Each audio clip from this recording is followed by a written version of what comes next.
Greetings, everyone, and welcome to another big and serious conversation here on Unity and Solidarity TV. Today, of course, is Thursday, June 5th, 2025, and I have the pleasure to be your host. My name is Bakari Makaru, again, coming to you live from Unity and Solidarity TV on our YouTube channel. But of course, you can also check out the conversation via my Facebook page, which is Bakari Makaru. And of course, family, you can do us a huge favor by, of course, liking and subscribing, share the link with your friends and family. And of course, check out our past podcasts and our extensive catalog touching on different topics from Pan-Africanism to politics, to education, to culture, and the list goes on and on. Family, have you heard about Mindful Elevation Caribbean? Well, this incredible initiative is a brainchild of Dr. Ramonda Hanza. Dr. Hanza is not just any expert. She's a mindfulness coach, yoga instructor, and orthopedagogue specializing in behavior modification. Mindful Elevation offers invaluable support for youths, families, adolescents through counseling, workshops, and information sessions. If you want to book an appointment or simply require more information, you can simply send her a direct message on Facebook at Mindful Elevation Caribbean, all one word, all common letters, or you can visit the Facebook page, which is at Mindful Elevation Caribbean also, and there's also an Instagram page. And you can find them at mindful.elevation.caribbean. And of course, just like I mentioned earlier, please remember to like, share, subscribe, and of course, follow Mindful Elevation on all the platforms for the latest news, podcasts, and so much more. For the yoga lovers, Dr. Hanza will be at the Emilia Wilson Park Wednesday mornings at 5 a.m. If you want to learn the basics of yoga or just find ways to prepare yourself for another exciting and taxing day in some cases, it's always great to start off with a nice round of yoga. So again, I gave you the information earlier where you can contact her. So just reach out, send her a note, and then find out how you can be part of this great initiative. Table tennis lovers, on Sunday, June 8th from 1 p.m. until 4 p.m., we'll be playing table tennis at the Great Bay Sports Auditorium for a modest contribution of $5. This event is for beginners, advanced, mature, or just enthusiasts. No one is too young or too old to enjoy the sport of table tennis. So we welcome you to join us on Sunday, June 8th from 1 p.m. until 4 p.m. at the Great Bay Sports Auditorium. And lastly, family, I would be remiss if I did not mention about our homemade Pancha Creamer, which is incredibly smooth, right balance of rum, sweetness, and the most intense flavor. Our must-try flavors are pistachio, coconut, peanut, and of course, chocolate temptation. And by the way, the best thing that goes with the Pancha Creamer is, of course, our homemade loaded pastel cheese, golden, brown, and fried to perfection, filled with saltfish or beef, cheese, or vegetarian spinach and cheese. So, of course, if you want more information, you can always send us a note, and we'll be happy to inform you further. Family, so this evening, we are having our annual Patricia J.A. Pantophlet Memorial Lecture. Many of you will know that we've been doing this for a number of years, and it is our way of honoring not only our family member, but also a great woman and humanitarian. The Caribbean has produced countless prominent labor union leaders that fought tooth and nail for the well-being of workers. Jamaica boasts of Sir Alexander Bustamante. Guyana had Ayuba Edun. Barbados gave us Mr. Grantley Adams. Grenada gave us Mr. Tubal Uriah Butler. Trinidad and Tobago extols the works of Captain Arthur Cipriani. Curacao gave us a legendary Papa Godet. And St. Martin has produced, amongst others, Miss Patricia Pantophlet. our bright and shining star. It is my complete honor to just share a few passing remarks to set the context for our conversation this evening. Now, Miss Patricia Pantophlet, or Patsy, as she was affectionately known, was so much things to so much people, and I'll get into that. She was born on June 2nd, 1957, on the beautiful island of Aruba to Mr. George Pantophlet, former Antillean champion boxer known as Batlin Ziggy, and her mother, Mistress Maria A. Pantophlet. She was a fourth child of 11 children. Miss Pantophlet attended the Pete de Boer Elementary School, Abraham de Vere Secondary School, and the University of Aruba. She moved to St. Martin on August 15, 1975, and worked as a full-time receptionist at Great Bay Hotel and part-time cashier at Burger King. Shortly after, she started working at the Labor Department. It was at this time that Ms. Pantophlet also took up an active interest in trade unionism and joined the Windward Island Civil Servants Union. Consider for a moment the fact that this tender young woman of humble origins, shy and inexperienced, and fresh out of high school, would rise to such prominence and influence on St. Martin and widely known in the Caribbean. From a very young age, Ms. Pantophlet remained committed to the continued empowerment and protection of workers of Swaliga and its region. In addition, Ms. Pantophlet held various positions abroad, among those Public Service International. Space nor resources at this time does not permit me to discuss all of her contributions. But what I will say is that her multi-dimensional roles and dynamic contributions locally, regionally, and internationally certainly warrants further exploration. With that, I'm going to stop at this particular point because it's quite a lengthy text. And I want to invite the president of the Windward Islands Teachers Union. And of course, I see that she is joined by the former president of the Windward Islands Teachers Union. So I want to welcome Ms. Roxanne Pantophlet and of course, Ms. Claire Elshot Aventurian. Welcome, ladies, and thank you for accepting the invitation to be a guest on Unity and Solidarity TV. Hello, good evening, everyone. Thank you so much for having us. It's a pleasure. It's a pleasure to be here. Welcome. Good evening to all viewers, and thank you once more. It is a great privilege to be here in this discussion this evening. So Excellent. I am proud also to be here. Thank you. Excellent. Thank you so much. I'm looking forward to it's not going to be an interview, it's going to be a conversation, right? Because I know when we say interview, sometimes, we tend to straighten up our back and, nerves might overcome. So we're just going to have a conversation, right? Because I think it is, in the spirit of my aunt, Sister Patsy, that, labor has always played an instrumental role in her life, right? And I thought it fitting this time around to place this particular topic at the center of this annual particular lecture. And that's why I wanted to invite Ms. Pantophlet to be a guest to tell us more about the labor situation, especially when it comes to the teachers and teacher staff.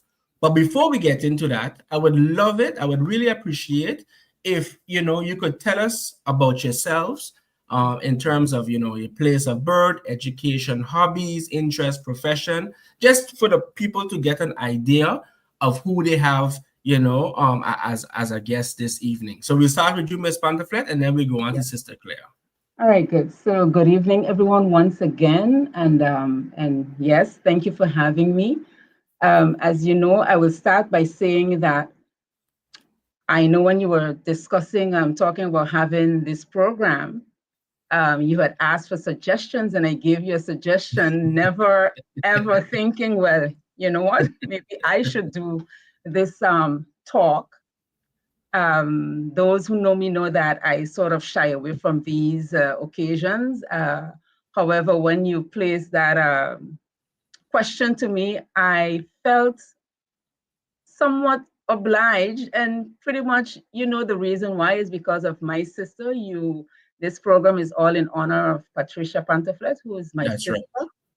right. You mentioned that she's a fourth child of George and Maria Pantophlet.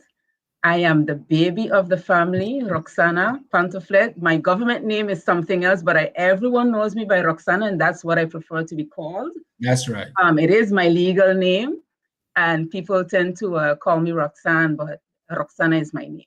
So as I said, I'm the last child of George Batlin Ziki Pantophlet and Maria Pantophlet Godet. I was born on the beautiful island of Aruba as well, and moved to St. Martin at the age of 13.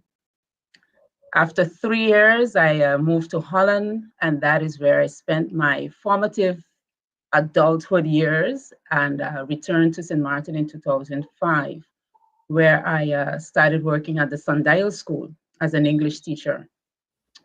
The move back home was an easy one to make.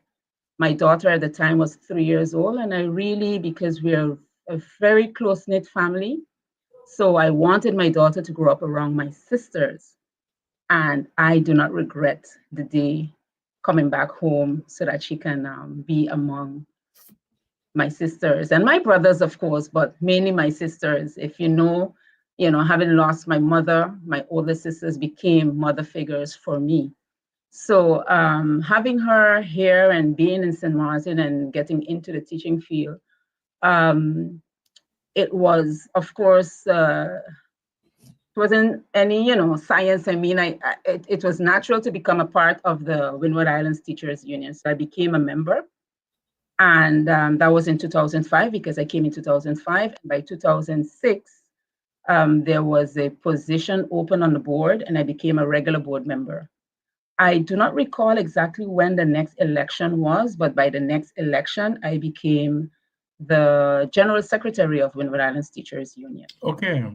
So that would have been from 2006 until 2021. So I had a long time as a General Secretary of the Windward Islands Teachers Union.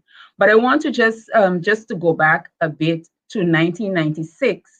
And Claire, Madam Claire would be the one to say exactly which demonstration was going on at the time, but I was here on job training at the MPC.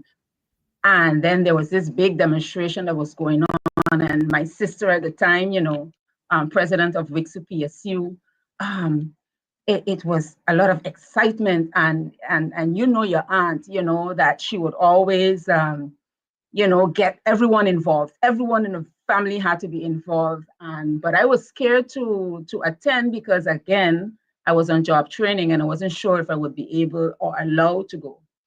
And I believe she told me, ask Claire. And when I asked Claire, Claire said, of course. And I went to the manager at the time, that was Aldine Bryson Pantophlet, and she said, yes, it's okay, you can go. And I was right there in the midst with everyone walking through the streets of Phillipsburg. And it was a great, great experience. So that was my first, experience walking with union leaders and demonstrating for a cause. Now, forgive me, I can't really remember what it was about. Maybe Claire can help me there, but I didn't care what it was about. It was about justice, and I was in the midst of it. Okay. Making my contribution. All right, Sister Claire? Well, just to chime in on what Sister Pantophlet was saying, it came out in the media of how national would this strike be. Yeah. Because it was a strike, or let's say the action was to be carried out through the whole Netherlands Antilles. Was this against higher supervision of no, not higher supervision, of austerity measures. Austerity measures with Poirier that were thrown down our throats. So basically, Curacao unions at that same day, the planning was Curacao unions, Bonaire unions, St. Martin, And as Windward Islands Teachers Union, we deployed also some sharpshooters to Sabre and Statia because we were still representing Sabre and Statia instead of Statia's. So it was, even though the question mark was placed, how national would this be, or how, across the board, we demonstrated that it was. And in that respect, too, there came to mind the great Mr. Marsden. When Mr. Marsden, he was the police officer representing the police, when he took the stage at the parking lot where the government building is now, I tell you, that was so well attended that the even the heads of schools, usually elementary school, they would have to wait until the last child is gone. Well, they did that, but they were there present. Everybody, somebody from different rank that you would not expect, they were there present. So that is to bring back the memories alive. We had various other matches, of course, but that one was very impressive because it was felt that sense of unity. It was well attended. It was well attended, and there was no sense of fear of repercussion or anything like that. What we have now, that was something to remember. Definitely. I of course, at this point in time, I'm the vice president of the Windward Islands Teachers Union. Okay. But I was born here on French St. Martin. Most people see me Elshot, and that's my married name that I pick up in Curacao. But left the island at the age of 16 to Curacao to further my studies because my dreams were to become a teacher. And I can thank a number of persons, but they are no longer here, for their input in me also becoming that teacher, because at age 22, I was a full qualified teacher and then went on a couple of years after to become a full qualified special ed teacher. I worked then 9 years in Curacao until I returned back home in 1988. Coming home I have lost my mom in 86, so it was a kind of mixed feeling coming home with my 3 kids. And basically, I started to work here as a remedial teacher. And somewhere along the line, I felt the presence of the lack of, a union. Something was wrong.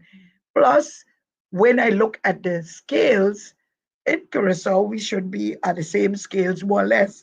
I kind of find that our scales were a little higher. So then, analyzing the problem, I realized that the indexation that passed in Curacao did not pass on the scales in St. Martin as yet. And there is where I got involved talking with people who were just in the process also of revitalizing the teachers union. And it started first, I believe, with a competition for the change of a name, because the original persons that how you would say that played a role in organizing the teachers union were probably mainly Dutch. So it carried the name Vereniging Onderwijzend Personeel Bovenwindse Eilanden. So basically, they were here in St. Martin consciously looking for a name, and it was organized in a competition. So I came in when I knew that the winner of that competition was a teacher at Orion School at that time, Diana Johnson. She came up with the Windward Islands Teachers Union. Oh, look at that. And that up to today, it's been used. So the first major after, becoming back active, we had Mr. Vincent Delane became the Okay. president after they revitalized. We had Joseph Rogers, Alvin Rumley, all of those persons was in the board. But the first major deception that we had here in St. Martin was that we had two lager. We had next to our salary the bovenwinst toelage, which is the Windward Islands allowance, and we had a 15% extraordinary allowance. Okay, so there was two allowance, and then when there was a strike, we had as governor at that time, Mr. Fogus, not Matthias, another Fogus, and he brought the unions in, and that is when the 15%, and we learned that it is an allowance, so it can be taken away. They then criticized that at 15% they didn't have a legal basis. So that is when that was taken away, which also depleted purchasing power and also what you would go home with in your hand. So we went behind. Coming back to the former president before you, Mhm. you mentioned that Delane, Vincent Delane. Vincent Delane, he would have been like the first president of the Windward Islands Teachers No, he wasn't Union. going to be the first, but when they revitalized it, he became the He president. became the Yes, president, in and after 92. him was you. Then after him, yes, in 1990, just the year before, Lois, Yeah, in January of 1994, yeah. they kept a election. Election. And that night, two candidates were postulated, Mr. the late Julian Lynch and myself. And the first runoff, we were tied. So we had to do a rerun. Yeah. And then I came out, you had to present yourself, etc. I came out with one vote over Mr. Julian Lynch. And that's how he became my vice president. Okay. And I have a wonderful, beautiful, but coming now, I want to come to Patricia because Claire, you see, she's getting excited, and that is why She warming up. She warming up. The Powerpuff Yeah, Girl, yeah, I know, right? I know, I know. But we didn't reach that stage as yet. But we even haven't reached a stage where I fully introduce myself. Oh, it's a nice, it's It can come full circle. It can come full circle. Yes, well, but they would know and have the feeling that we are teachers. Yeah. And when you are teachers, it's who is in the kitchen. I would always say, only who's in the kitchen feels the heat. Yeah. So we had at that time island councils, and we had the central government in Curacao, and whatever they dictate over there would come down in St. Martin. So at a given moment, there is where our journey starts. Because if we were not in only Wixu was in CGOA, so the central GOA. Yes. And WITU was not in central GOA. But you had to put out your claws and make your presence known at the table of negotiations. And there is where Sister Patricia and myself started to, bond with each other, because if we are from St. Martin, civil servants might have different issues than the teachers in certain areas. But when it comes to, let's say, your salaries, the ranks must be different. But when it comes to your fringe benefits, your vacation allowance, your periodic, your COLA, and those things, we are talking the same language. So therefore, we started to cooperate and correspond with each other. We had a lot of different meetings where we exchange ideas, etc. As the first female president of the Windward Islands Teachers Union, it was also a privilege to be working with another female, because even though Sister Pantophlet was not the first female, I believe we had Prudence George as the first, but still, for me, she was a beacon of inspiration. she was a motivation, because when we have meetings, you'll have the men walking around loose. She would gather everybody up together. And basically, when we analyze a lot of things that was going on, there were no incentives anymore in the package, because everything was being with austerity measures taken away. And we like, no, we Okay. have worked too hard to be in this What I situation. would like to highlight from Come a little closer. Come a little what I would closer. like, can you hear me? So what I would like to highlight from what Sister Claire just mentioned, you mentioned that that collaboration between WITU and WITU started when? That would have been in the early 90s. In the Please. early In the 90s, early Almost 40 90s, years. because where in the say here also the current Central the Organization. CCSU, right? Yeah. They have always advocated for the rights and benefits for not only civil servants, Mhm, but for all Mhm. teachers and teaching staff. Mm-hmm. Mhm. Okay? Yeah. So I am saying this so that it is clear for those who are listening and who Mm-hmm. those who will listen after, so that they realize why today we do not make that distinction when we have people in government, ministers saying 8%, for instance, vacation allowance for civil servants, and Yes. forgetting to mention those of us who work at subsidized schools. Yes. You know, so because it goes hand in hand. Whenever we negotiate in CCSU, we're As a negotiating block. for everyone. Yeah. Yeah. You know, here is my, I mean, I'm afraid to be biased because everybody know my position already. Yeah. I always thought it rather disappointing the manner in which teachers and teacher staff are treated. Yeah. Because the majority of the time I get the impression that they are forgotten or treated like a footnote. Yeah. When civil servants receive whatever they have to receive, it takes them months to get what is finally their due.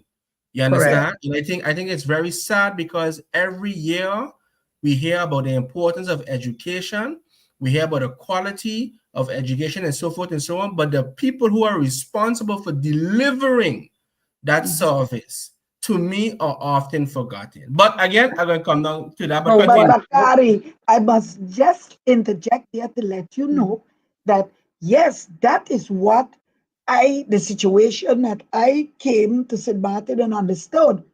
When we at public education or government schools get something and you meet your colleagues from, let's say, any subsidized school, and you say, "I this month we look good, we get this." They no, we didn't get anything. Their eyebrows went up, and there is when I, as president, put my foot down that they should not be treated as stepchildren. Correct. They are teachers. We even had instances where teachers with full degree were being paid less than their scales or what their remuneration should be. And why? Because you had one person that felt, oh, they come from Guyana, they come from wherever they came from, and they don't make that. So here, they're making a lot of money. I don't care where they come from. They're working here. Here is where they live. They pay the rent. They eat. And here is where the cost of living has its toll on their livelihood. At a given moment, I stood up. I was able to get a number of teachers, their salaries corrected to the correct salary scale. Even I can remember a case of a local teacher, born here teacher, and well, she's no longer a teacher. She's on the fence of a politician. I happened to be at a certain place and in the department, and when I saw her salary, I said, "No, sir, that's not a salary." And the persons working there didn't believe me as the union. They had to check with him in a Marshal Kawat at that time, where he was working. and then when they get a confirmation, then they could make the change.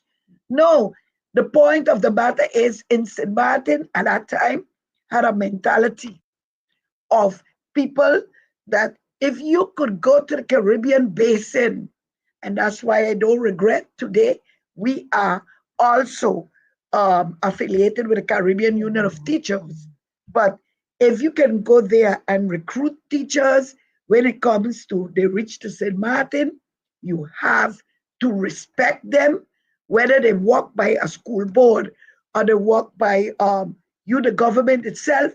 It should be equality, equal treatment. You can't wait 2 months after, then you're going to fix a subsidy from a school board so that they could pay out. That can't work. Yeah, and we got to stand strong on that. And it's sad that it still happens nowadays. It come back it's right. It has slipped right back into the system, and it is not so much that you're being paid based on what your HR feels like paying you. But we have many teachers, and I know you want to come to that later on, where the issues that teachers are facing. But one of the issues that teachers have been facing for a very long time is since we have since we've had the salary scale, the salary scales ordinance.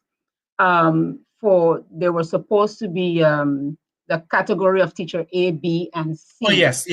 Remember? Yes. This is since like 2012. Yes. Was it 2012?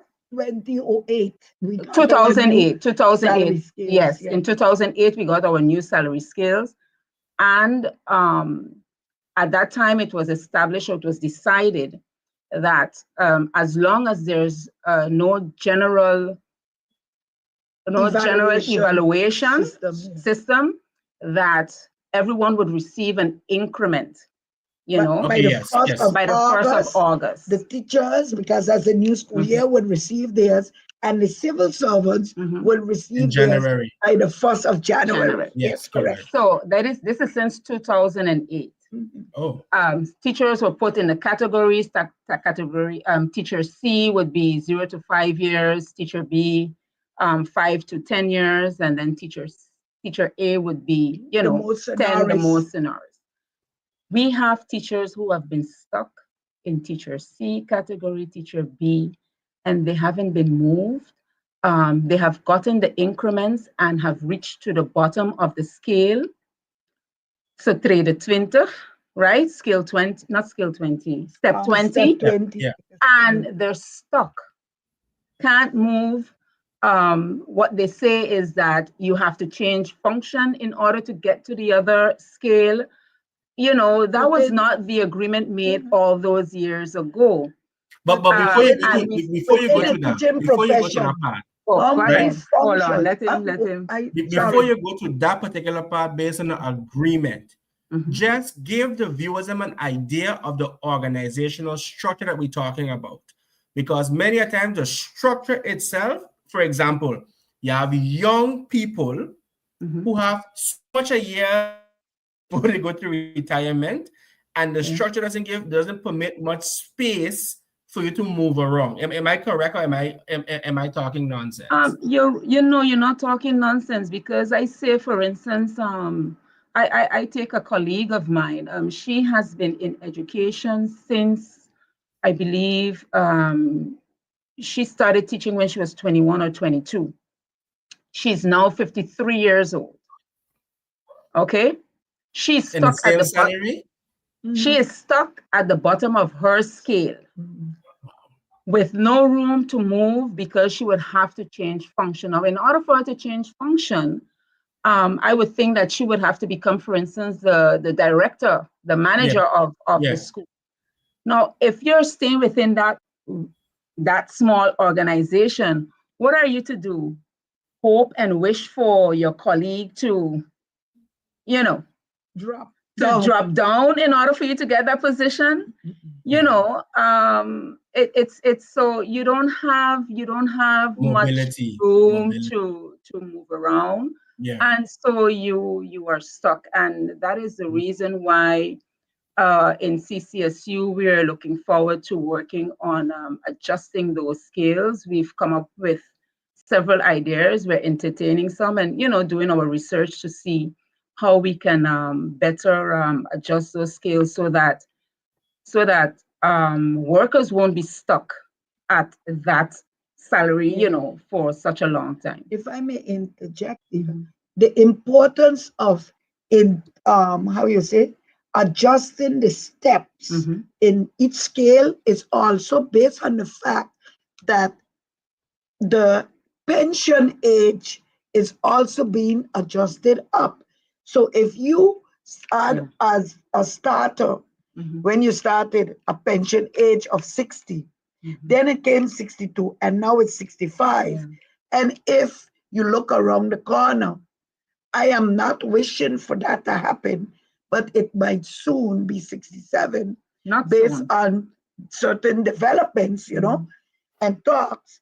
Basically, then it's more than fair that in each category, you can no longer permit them to have only 20 steps. It should be broadened to 30 steps.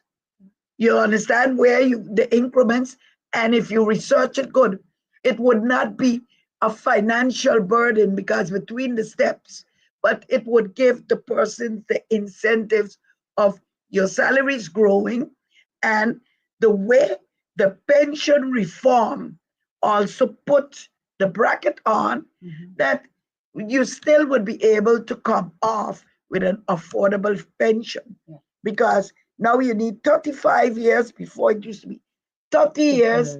Then there's the social pension from SVB, for example.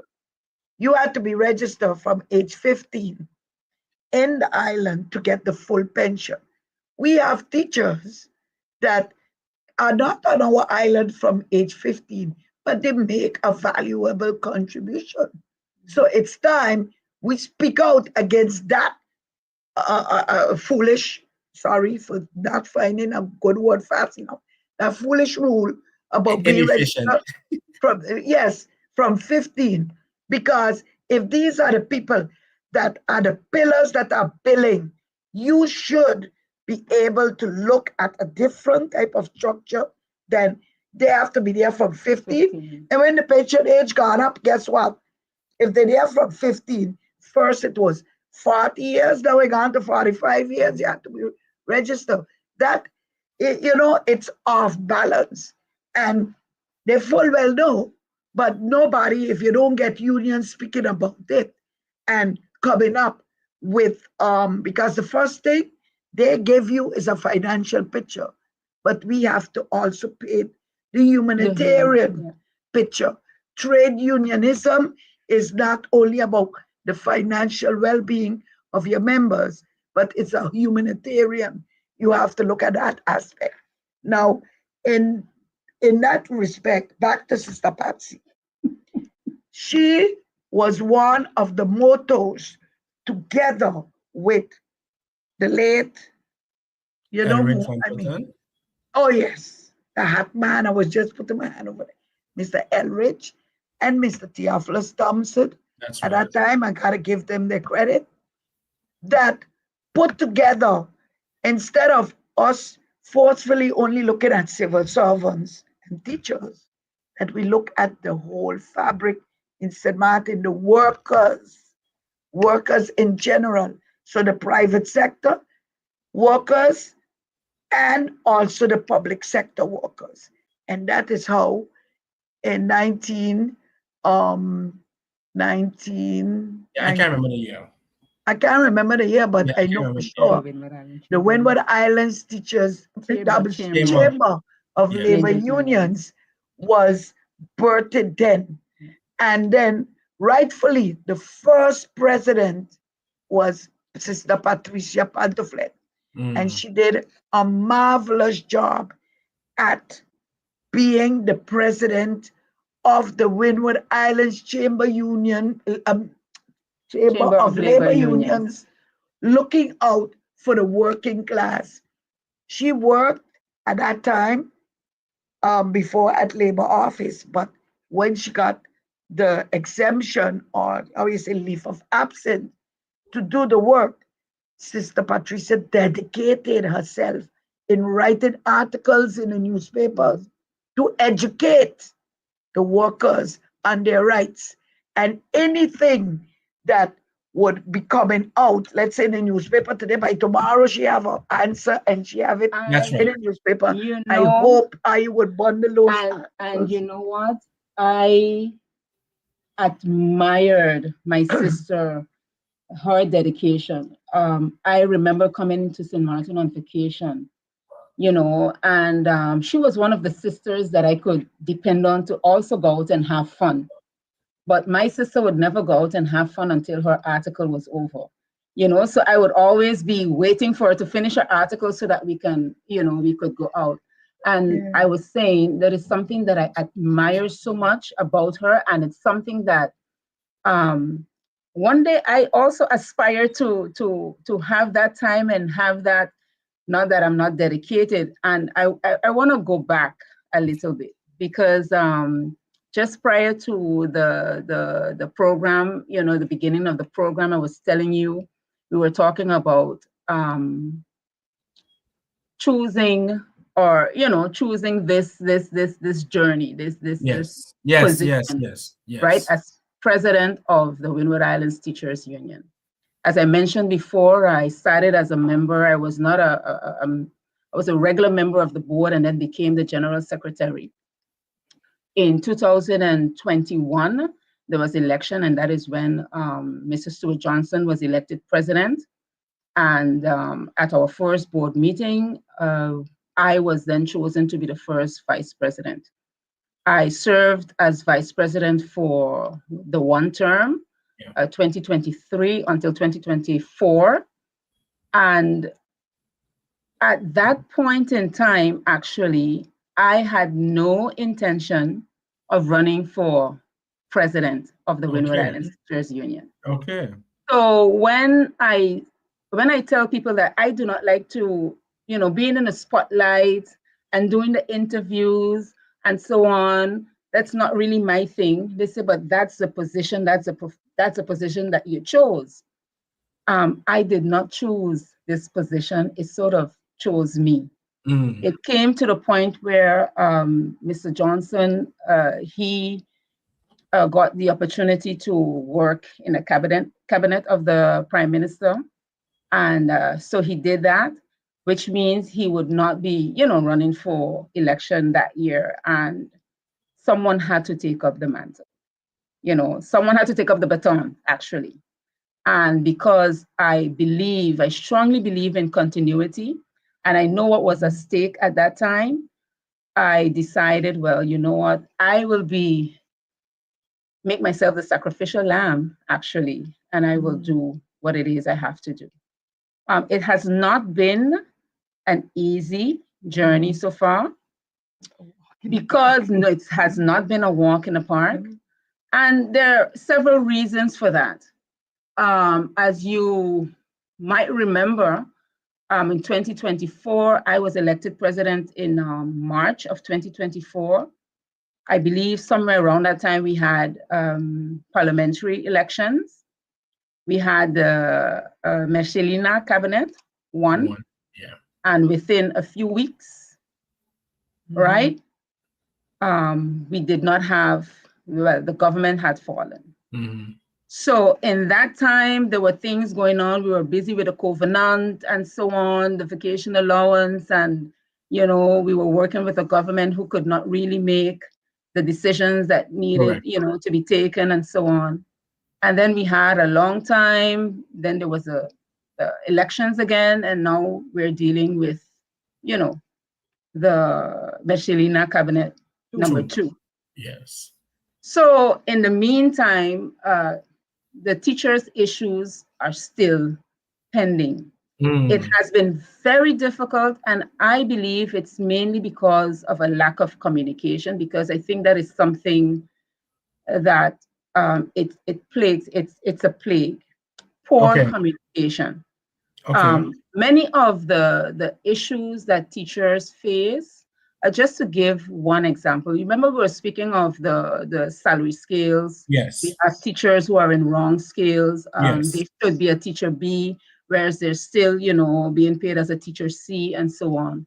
And we also have teachers who, because they come from foreign countries, they would have to have their degrees evaluated and so Vetted, on. yes. Yeah. So I have one special case where this gentleman, he did his due diligence, he got his degree evaluated. And I believe it was the beginning of 2024, the ending of 2023, when he approached Union asking for assistance to get, to be placed in his rightful scale and receive his rightful salary. I would like to tell you that up until today, this still has not happened. Why? It's the poor communication. They're not telling him anything. Union writes to the I'm gonna suggest the school board in question. Yes. And there's no answer. And finally, there was a meeting, and it was promised that he would receive, his correct salary within the first quarter of 2025. Are we now in the second quarter? We are, right? Almost in the third. And up to this day, he has not. And there's no communication, and there are many, many, many more cases like that. And just to be clear to the viewers, right? So the individual in question finds himself in this dilemma. I'm wondering, how has his performance been? Does he still show up for school every day? He shows up to work, and he does, he performs his task. And that is the thing that I think employers, so school boards and the Department of Public Education, I think that this is something that they fail to see time and time again. You will have the workers, whether they're teachers or whether it's the support staff, they show up every single day. Some days they may not be at their best, but like everybody. Like everybody. They show up. Some may show up, they are disgruntled, they feel disrespected, they feel like no one is listening, but they show up. But you have those who their mental health is so affected that they, even if they show up, they're not present. Yeah, correct. And that affects, who does it affect?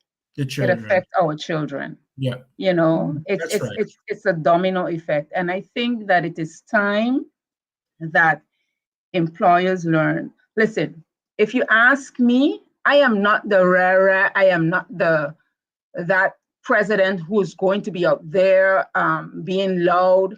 I believe in communication. I believe in collaboration. I want to work with school boards, not against them. Push come to shove, if I have to, I am there, I'm advocating for my members, right? My members, I have to ensure that their rights are protected, but I also have to make sure that they remember what their responsibilities are. Agreed. Okay, and I stand by that. It is difficult sometimes when you're dealing with members and you can clearly see that, well, hey, we're looking at your rights, but you're not sitting back to think, well, hey, where am I not, performing or, living up to my full, my full responsibility. And that is one of the points Sister Patsy has strong. Yeah. When she had her one-on-ones on her members, she makes sure put them into check. Your rights are your rights. Yes, we fighting for your rights, but make sure we don't have peppers to pick. Nobody have peppers to pick. It's your responsibility. Yeah. That was one of the preaching verses of Sister Pantophlet. The responsibility. I want to go back to something you said earlier. And it's I'll share with you what I shared with a minister not too long ago. And I told the minister that it's better to be a warrior in a garden than a gardener in a war. So I'm sharing that with you also. Because, of course, and again, anybody that knows Bakari know how I stay with certain things. You can talk and talk and talk, but I have noticed that on St. Martin, certain organizations respond when you say enough. The moment you continue entertaining their foolishness, right, is the longer your member will be suffering. Okay? The longer his or her mental health is being affected, his family has to go without, his productivity might end up suffering. The longer we entertain, them dragging their feet on extremely critical issues. And I say that within the context, again, of all of these lofty speeches about teachers, about education, about nation building, about workers' rights, about this, all of these fancy discussions, all of this rhetoric. But when it comes down, when the rubber meets the road, and we examine the environment, when we examine the relationships that exist in certain organizations, it leaves a lot to be desired. Before you go on, take a pen. I want to shout out some of the persons in the chat. Of course, the entire Pantophlet clan is in. They're there? Yeah, man, they're here on YouTube. How come I can't see them? It's in the chat. You have to look on the chat box, which would be maybe to your right. I'm seeing private chats. No, it's supposed you see comments. Look for comments. Yes. You see my goodness. Everybody here. So we have Lysandra Pantophlet. Good evening. Of course, my cousin Aldine Bryson Pantophlet tuning in. I'm so glad she was able to tune in. I just sent her the link. Oh, so she didn't hear when I called her name. Or maybe not. Maybe she did because she was on from the beginning. So maybe she did. Right. Maybe she did. Right. So shout out to Aldine Bryson Pantophlet, who allowed me to go and walk my first demonstration in 1996. Nice. And then we have Dr. Ramona Hansa, my darling, of course. Thanks for tuning in. Uncle Rafi tuned in from Aruba. He says he's not getting in, but he's in. I'm seeing him. We have JB, says greetings, good evening. We have my mom. Right now, she's in Aruba, living it up. She says Patricia is smiling all over, seeing this come to pass. Her pom-pom sister, her baby sister, and her son, she ain't feel pain for. Proud of her legacy. Her legacy will never die. And then my mom asks if Roxanne needs some fire trucks. That's a no. I know where that coming.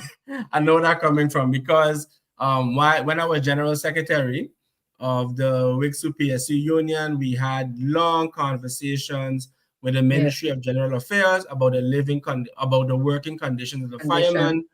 At one point, we said, look, if you don't get this thing rectified by Friday, so and so, we are going to be doing some stuff. And the Friday morning, town was blocked off.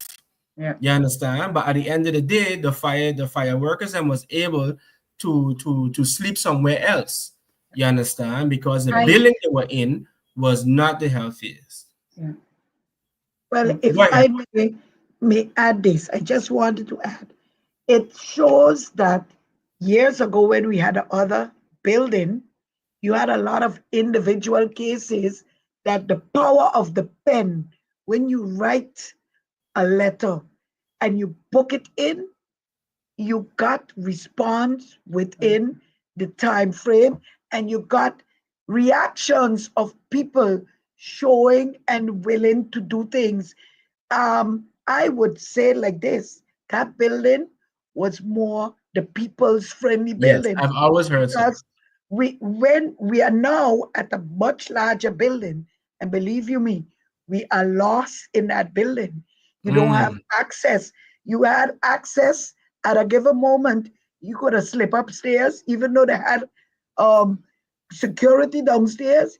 You turn the corner, go up the steps. You could have knocked on a commissioner's door, and you could have presented your case, and it was heard. I can remember finding a teacher at the vocational at that time. In the teaching profession, you don't always needed to have this bachelor's and master's degree. But there were people with skills, especially like, handicraft, fancy work. And this lady one day asked me, she passed now, what will I get when I go on pension? And when I look, I said, but this is not a teacher's salary. And I listened to her. And when I look, I said, but wait, at that school had a next person that had skills in certain, in the subject that he was teaching, but he didn't have the teacher's degree. So in those days, you got a scale for persons that are not qualified with a teacher's degree, but are teaching. So I wrote the comparison, the pen, I wrote, it came out because you have to make sure to, while you're writing, and that Sister Patricia was boss in that. While writing, you have to make sure that if it is necessary, just to add your signature, you go over the 1A4. But try to get your story on A4.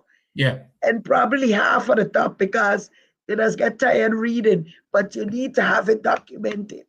And you see the fact that in those days, the power of the pen led you to tangible solutions.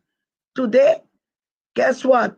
You'll write, you'll book in, you'll do all kind of things. So it shows you that probably the quality of the people that after 10, we gone to a stage of ministers, they are not the type of competency that we used to have in the, I say it bold, bold and brave, that we had in those days in commissioners, because commissioners in those days, I've dealt with a lot of them on individual cases, and they listen and you got solutions. This type of, as you would say, the HR would tell you by the first quarter we're gonna have it rectified, and we're in the second quarter, going to the third quarter, and it isn't rectified as yet. It would look as if the union, Not doing anything. is that doing off, let the ball fall? No. And next question: when we have a law that has passed since 1998, which means whether you're a civil servant or you're working with a school board, teaching or non-teaching staff, down to the cleaners, you have to be registered, obligatory, in the pension funds. How could it be then that people are doing, and certain school boards have HRs that are doing as if, no, if you can decide you if can you want to decide. be part of the APS or not. Yes. And yes, so I think. Wait, no, hold on. We are Sorry? not going to. We are not going to rush over that point. No, I want you no. to repeat what you just said, because I don't want a point to go over people's heads. No. Repeat that part, So please. what we're saying is that there, at a certain school board, we have HR persons who are telling their staff that they can choose whether they want to be part of APS or not. Hold on. So APS, which basically manages the pension of primarily civil servants and teachers and everybody. Yes. Yes. Okay. And but doesn't it's everybody, because down to the gardener, once you're working and you're on that payroll, you have to be. It is a mandatory law. It's the same like I was getting to that. And AVB said you can't decide whether you want to pay. It's coming off. It's coming off. It comes off. And so it is a mandatory law. And we have gone over from the Netherlands Antilles to St. Martin, where from the APNA, there was also a transformation of the information to the APS. Yes. But I don't understand how it could be possible that at certain school boards, years, the whole staff has not been registered. The union had to step in and say, no, guys, this is something that is a law. 1998, I can remember clearly, Bakari, the 1st of January 1998, You wake me up anytime in the night.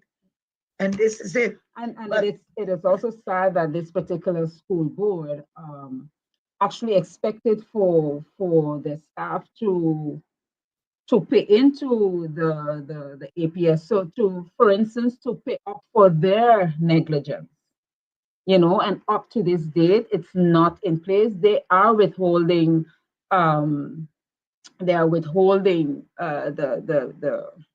premiums, and they're withholding the premiums, but waiting on APS to send them the calculations.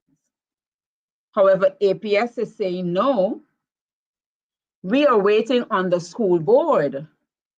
So exactly. That is a fresh case right now that we are working on. Mm-hmm. A letter just went out yesterday. Yeah. Okay, wait, hold on. So the school boards receive money from the Ministry of Education for salaries, benefits, and so forth and so on. That's correct? Correct. Isn't it so that the school board is supposed to produce a report, supposed to be audited to account for all of the money that they receive? I believe that is the procedure, indeed. Yes. Okay. So, but there's so many. I don't want to say there's so many school boards, but there are school boards who continue to not adhere to comply. Exactly, because this same particular school board has issues with ensuring that their staff who are foreign teachers have their work and resident permit on time. Can you imagine? And if I know you have a very good memory, so you know that this came up last year around the same time, right? It was an issue. And this year, 2025, it is an issue again. So can you imagine and I'm going to say in this instance, teachers, because our members at that particular school are only teachers. Yeah. Can you imagine as a teacher going to work every day with that fear that if you're stopped, right? Yeah. What will happen to you? Yeah. Vacation time is coming up and they want to travel. Might not get back in. They might not get back in. Yeah.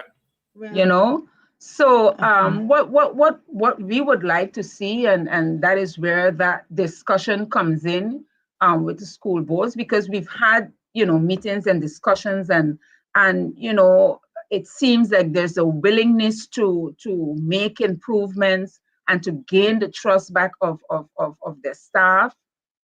But the way we see things going, it's like, yes, you're trying, but when you take 2 steps forward, you're also taking the 10 steps backward, And so where that is concerned, though, we are showing that, no, it is really high time that you get your act together. Yeah. And do right by your staff. Yeah. Do right, because they have been suffering, and that is a group of people. You have seen them. They sat in this union office, right? While they were in meetings with me during work hours, but working here in the office. None of them, no one sat and just, with their hands folded. They did their work.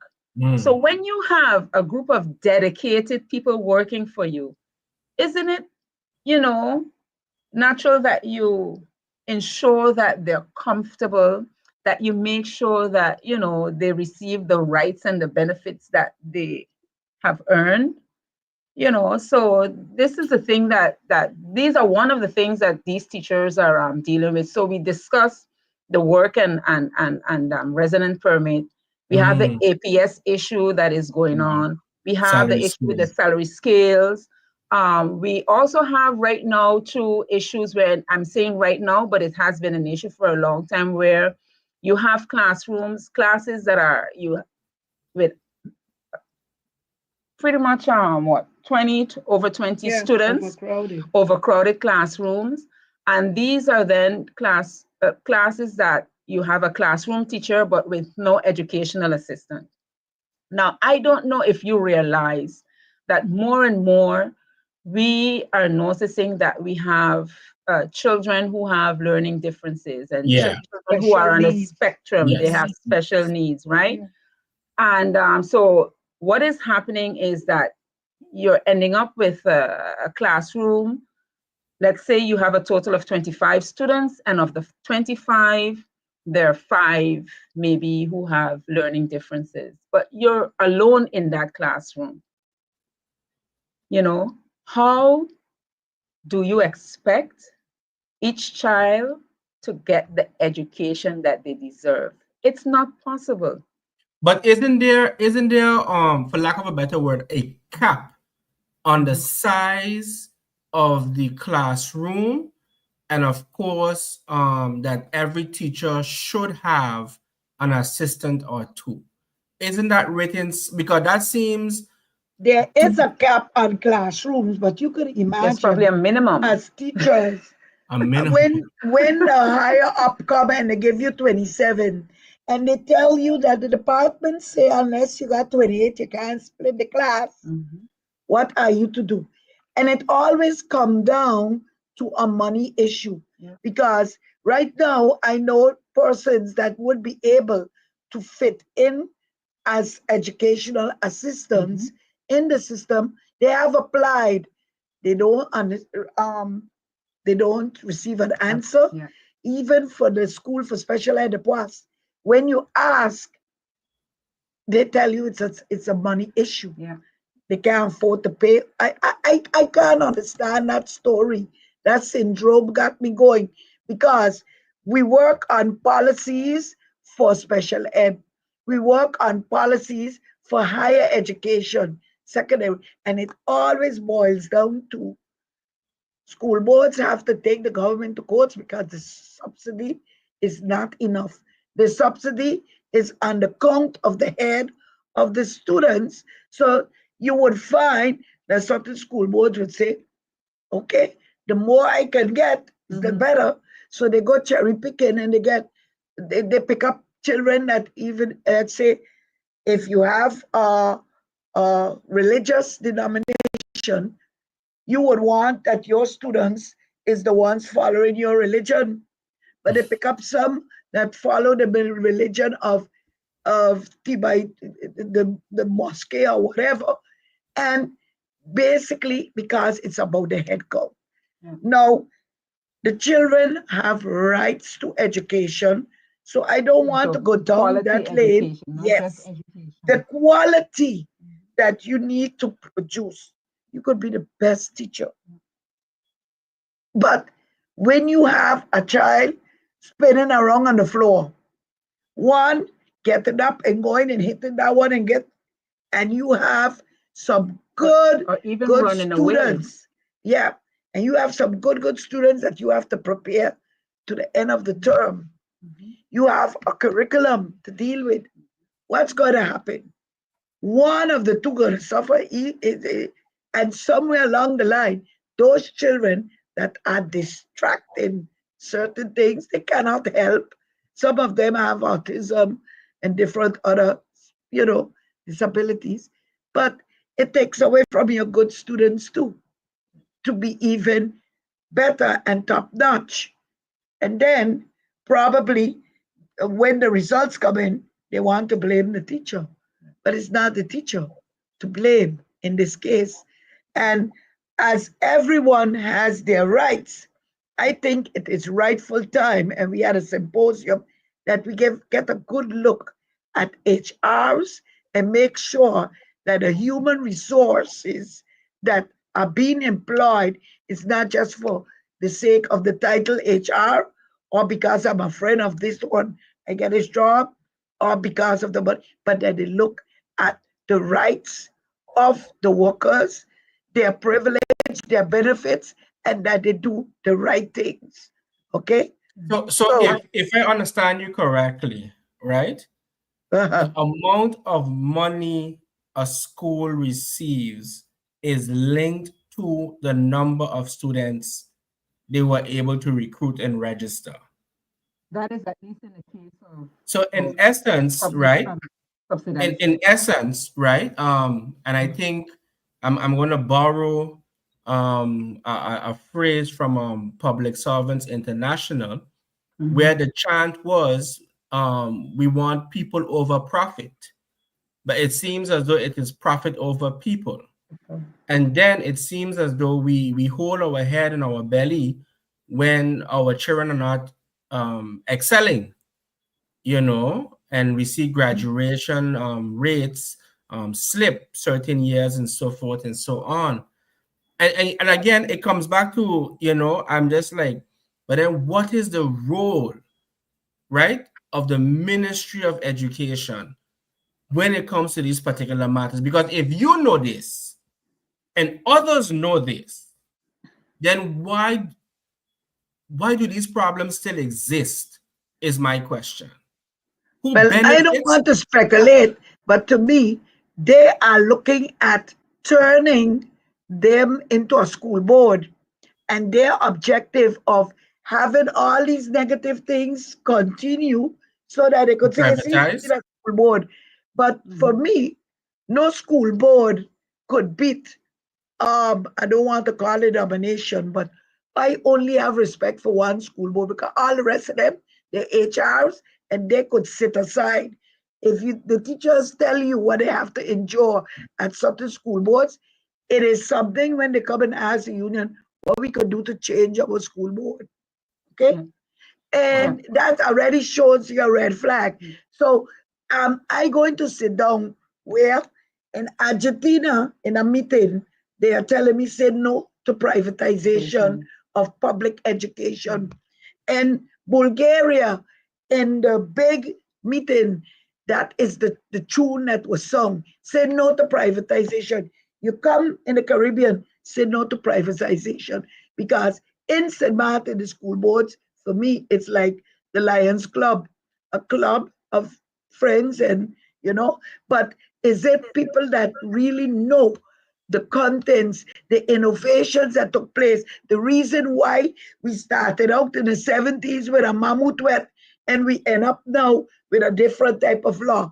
They would they be the ones to know the culprit in a lot of things that these school boards got too much power is Minister Omaira Leiflang, because she had no rights to delete the board where the teachers at school board can go and make their complaint. The committee, that committee that they have to install where a teacher can be heard. Okay, and that is what is putting a lot of fears right now in the teachers that they don't want to speak up. They come to the union through the back door, and when they come through the back door, they are telling you plain, don't let my school board know that I came to ask questions. Their members, they're afraid to ask questions. But I'm going to tell you, I would like you to read what Clemencia. Yeah, but before I read that, because what you just said, you know, and it is Speak closer, come closer, come closer. It is so true about teachers, members being afraid. Now, here I have a young member, and I'm proud to say that I was her teacher, right? The experience, what she's experiencing right now, you know, it's overwhelming, it's taxing, it's affecting her mental health. And she was courageous enough to approach us, ask us for advice. I gave her the advice. I told her what to do. I've written letters on her behalf, and the letters were falling on deaf ears. You know, they were not paying attention to these letters. No response, like I told you, poor communication. But a letter went out to the minister recently, and apparently now it's getting a little bit of traction and attention. Yes. Yeah. So what does a top manager, I would say, he goes to the teacher and asks, oh, so you went to union with this? And she's like, yes, I went to my union to get advice. Now, why was it necessary for him to go That's and interference. ask for this That's question? interference. This same person in meetings he's always ready to point out, yes, but your members this and your members that, and I hope you tell your members that, you know. So it almost seems like he is not really so much in favor of union, and that his work, his staff, they know that. So you will have some who are afraid to come out and let their names be known, because they know that he's going to come and ask a question. He has no right to ask whether they went to union or not. Absolutely not. Clearly, you can see, because if union is writing a letter to the Minister of Education pertaining to the situation, and union made sure to CC you in that letter so You that have you are nothing to ask aware, me. you have nothing to ask my member. Correct. Nothing whatsoever, but he keeps making that mistake, because it's not the first person he has gone to and asked. You know the silly, I mean, I don't want to rush to judgment, but to me, it's a very amateurish thing to do, because you're not addressing the person as a worker. So the moment you address them as a union, I have all rights to say, you know what? I want my union here when we're having our conversation about my Correct. membership. Correct. You understand? And I think there's a reason why members have to, as insomuch as possible, do their utmost to master their laws. They have to be able to navigate certain conversations in order to drive home their point, as well as ensuring that their rights are not infringed. I understand the fair part. Yes. I really do. It's a real thing. But most of the time, what I have learned during my short stint is that the fear is because they don't know all of their rights. Correct. And And they don't that know is how to where, represent themselves at a certain junctures. Go ahead. yes, and that is where now we're going all over the place. It's a conversation. It's a conversation, right? What I would like to say, what my legacy would be, what I would want my legacy to be. I always say it's education. Yes. You know, we are. I want to say a new board. I have board members who this is the first time that they're, on a board of a union. Okay. So what needs to happen? I need to make sure that they are empowered. That's right. Right? With the laws, the labor laws. For myself as well, because I rely on Claire a lot for what it is she knows, right? For her knowledge. For her knowledge, I rely on her a lot. But then there's research that I have to do myself. Now, for my board, not only for the board, but for my membership, I remember with my sister that there were all sorts of committees. We have an education committee in place. It's not active. We started up in 2023 when we had a workshop on the LMR. Yes, that was with the late Grunefeld. Yes, right? Yes. Correct. We had that one. There was supposed to be a follow-up, and then he passed.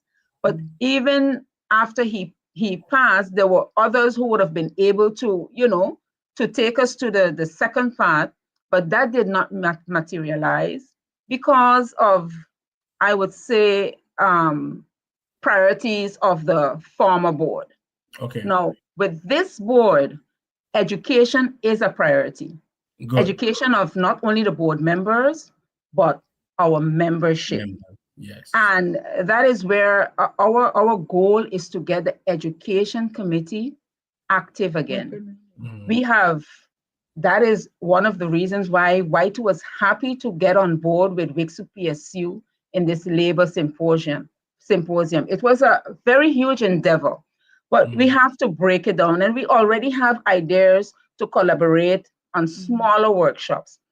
But I want to ensure that we get the opportunity to do trainings. Right now, I have a board member. She's doing a training about labor laws. She should be in that training right now.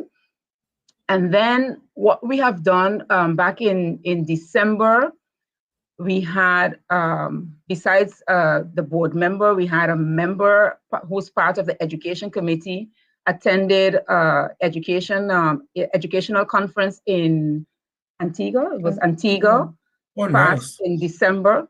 But the thing, what we realized, this was hosted by the Caribbean Union of Teachers.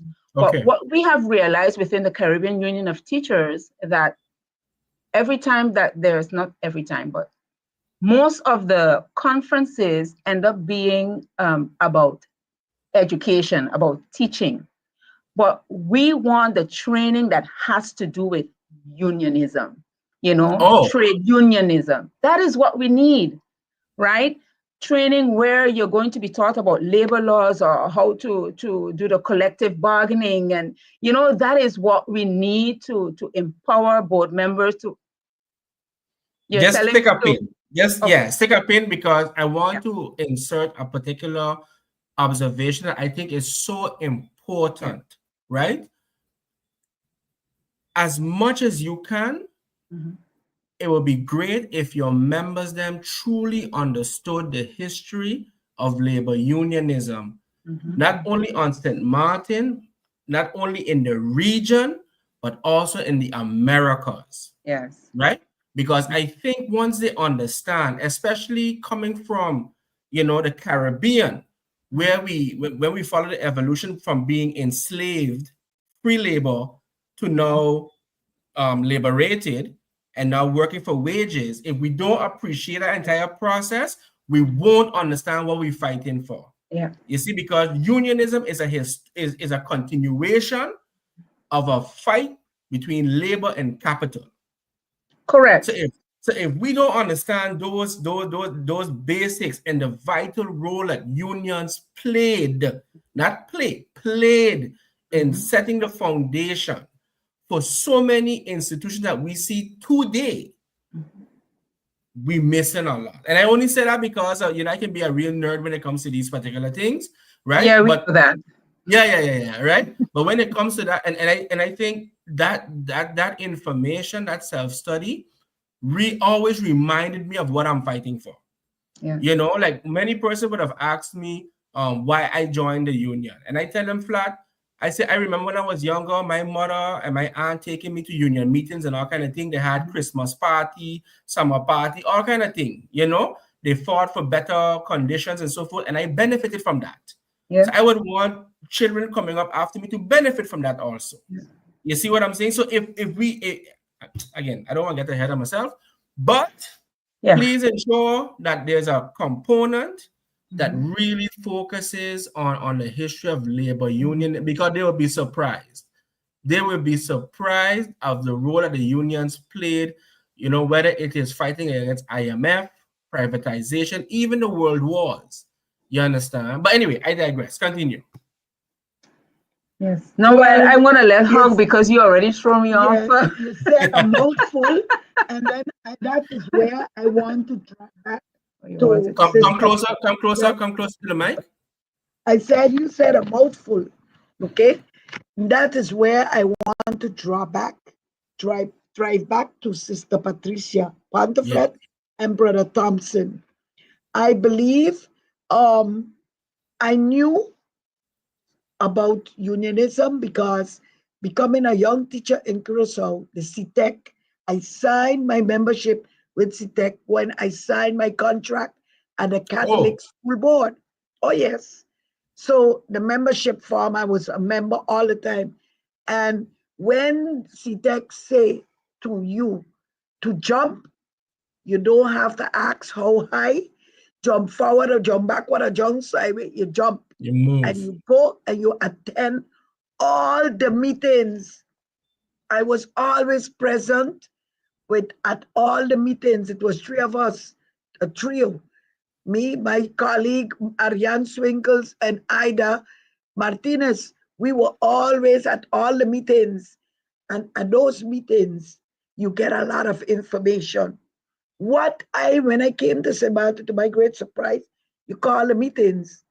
The members wouldn't come out. It's important meetings that they should know, because education is key to That's know right. your rights too. But they would ask a next colleague the next day, yeah, What is they it? would have 10 reasons why they could not attend the meeting and ask the colleague what the meeting was about. Yeah. It is nothing better than you hearing it yourself, okay, and observing it. When it comes to training, I became the president in 1994, okay? The first person that took me by the hand and carried me to Santo Domingo, the Dominican Thompson. Republic, to a training was Brother Thompson. Thompson, And yeah. from there, things started. There was a labor institution, of course, in Venezuela. Things changed with the political scenario that they had to sell the CLAT main training in the what you call it, in the area where they had it.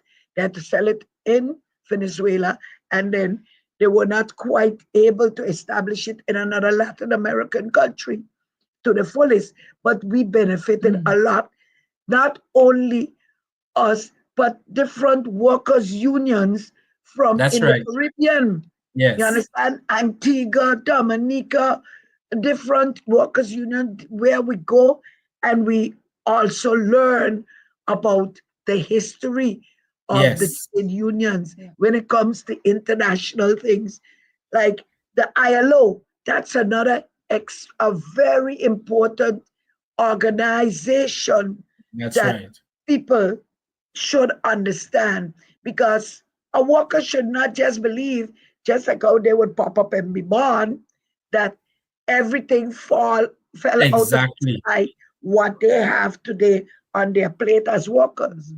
And if the workers would be quite conscious, every time they would apply the massa tactics, because as a union you negotiate such a package, but they are sitting down every night in their chair and seeing how they could cut away from the package. Yeah. And there is where Sister Pantophlet and Sister Claire Elshot stood up and talked. We talk about things what the IMF, this IMF that they would come with, and structural adjustment programs and so forth. And we show them where there will be structural poverty imposing on workers. Until in the Pantophlet family, they were very proud of the two of us, actions. We got to name the Powerpuff Girls. The Powerpuff Girls are some cartoon where they show these girls.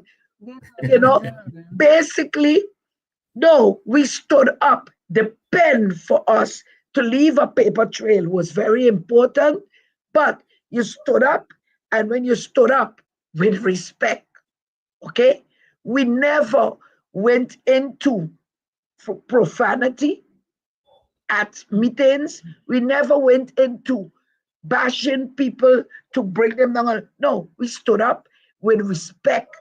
And that's why we were being, big mouth, Claire, yes, that's right. But I big mouth with my rights, because what I'm talking about is nothing comparing to what is being done to the workers, the injustice, social injustice that has been netted out to the workers over the time frame. We can write a book. And that's why at the recent symposium held in the harbor, when the governor, Mr. Ajamu Bailey, used a quote out of the book that was written, a quote from Sister Patricia Pantophlet. Listen, I felt, I can't even need to remember right now, but I felt so proud to know that our sister left a trademark on trade unionism that can have the eyes. I only wish the young people would try to understand what we are busy with.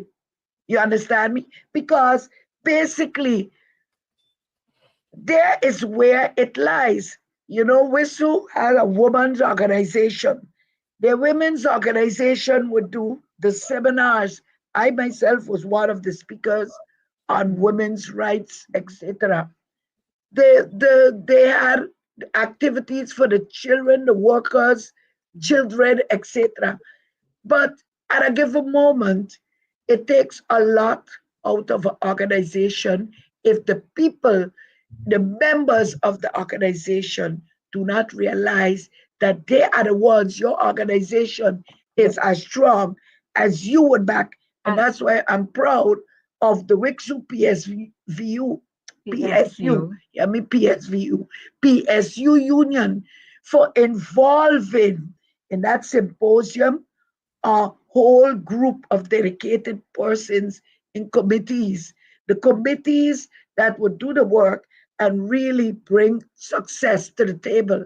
Sister Patricia was very, very a high note on that and praise. She was very good at that. And we had, there is where I met a number of people from PSI, Sandra Messiah. She was there. And she was back here again at the symposium.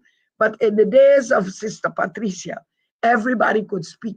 So it is also recommendable that this program tonight, that's why I make all efforts to be here, that this program tonight is not only dedicated on the struggles that teachers find themselves in today, but to show you the footwork and the legacy that Sister Patricia, the that she paved the road. And it is not a walk in the park. It's not an easy walk. Look, you have to read a lot. You have to be able to scan read, to quick read, and to analyze to be analytical. A lot of situations and come up with tangible solutions. And that being said, you know, when people speak so come closer. Oh my goodness. When people speak so highly of my sister, and knowing that I, at present, am the president of the Windward Islands Teachers Union, you know, it can be there's such high expectation, you know, and it can be a bit daunting at times. I, needless to say, you know, was very proud of my sister, and I look up to her from not only as president, but as my big sister, because she was the one who pretty much was the first of everything in our family, right? But I have experienced and I've seen what she has done, and I aspire and I hope to get things done. And for me, the committees, the education that I spoke of, it is very, very high on my list. You spoke of not like teaching members about, you know, the birth of trade unionism, the whole history of it. Yes, I do agree with you on that. But what I feel members should be aware of is that I am not WITU. The vice president is not WITU. The board members, right, is not, they're not WITU. The membership, they are WITU. Yes, we have our bylaws and whatnot, but the thing is this. Today, I can call out members to come out to the ballpark, right? But if my membership does not show up, there's nothing to be gained there. Yeah. Right? They are, and then when people ask, why should I join the union? The thing is because we're greater in numbers. Once we have bigger numbers, they will listen to us. If 5 people show up, right, to meetings, or 2, or even 10, out of a membership of 300 plus, what are your employers or what is government going to say? That you are weak. But it's not Roxanne Pantophlet who is weak. It is not Claire Elshot Aventurin that is weak. It is WITU and its membership, you know, that are the weak ones, that are considered weak, because you're not showing that drive, that dedication, that passion to actually come out and fight for your rights. We can put pen to paper, we can write the letters, we can call you out, we can advocate for your benefits, for your rights, and for everything. But if you are not there to stand in the fire with us, nothing will change. So that is what I think our members need to know. It's education. It's about the history of trade unionism. It's about your rights, your responsibilities, to know laws. There's certain things that, yes, it's good to know you have a union that you can fall back on, but there are things too that you can research for yourself, right? And deal with it. Once you know your rights, your manager, the minister, no one can move you because you know what is rightfully yours, right? So in saying all of that, I feel that where we're heading, this board is heading, is towards increasing our membership, that is for sure. What I'm looking at, for instance, we have 2 members, young members, who are very active, and I believe in continuity. So my aim is to really keep them involved. And so far it's working, because I am not Patricia Pantophlet. I am not Claire Elshot. I will not be, in this position for decades. That is, yes, I know, what my responsibilities are right now, but I am not here to do this for a decade. So my goal is to make sure, empower those who are coming after me. And that starts with education. I am not power hungry. I keep saying, being a president of a union, yes, it comes with perks. I don't know for others, but our board members do not receive a salary.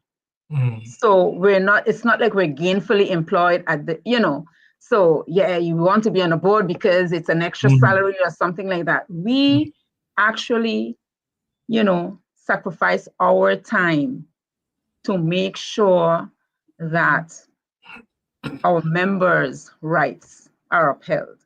Yeah. Right? That is what we do. So we do not take our responsibilities lightly. And like I said, to ensure continuity, I will continue, this board will continue to involve our membership, and where we see talent, where we see interest, we will make sure, bring them in and help them to, get that full sense of what trade unionism is about, so that hopefully one day they will be able to take over the baton.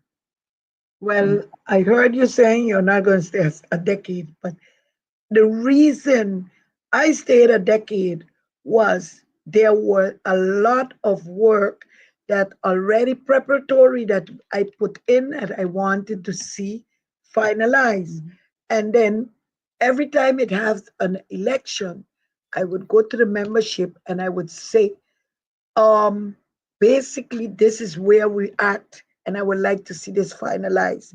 And I'm proud to say that I am very pleased to see something that I started to advocate a couple of years ago, which is the 8% vacation allowance, that finally, June the 15th, 2025, the civil servants, teachers, and everybody across the board will be receiving that 8%. And please let it be known, sorry, Sister Claire, that this was not a thought or an idea from 2020, 2021, 2022, 2023. No. It started way back. Way back. When we realized that teachers that are being recruited in the Netherlands already had 8%. And when they reach the island, they have to get 6%.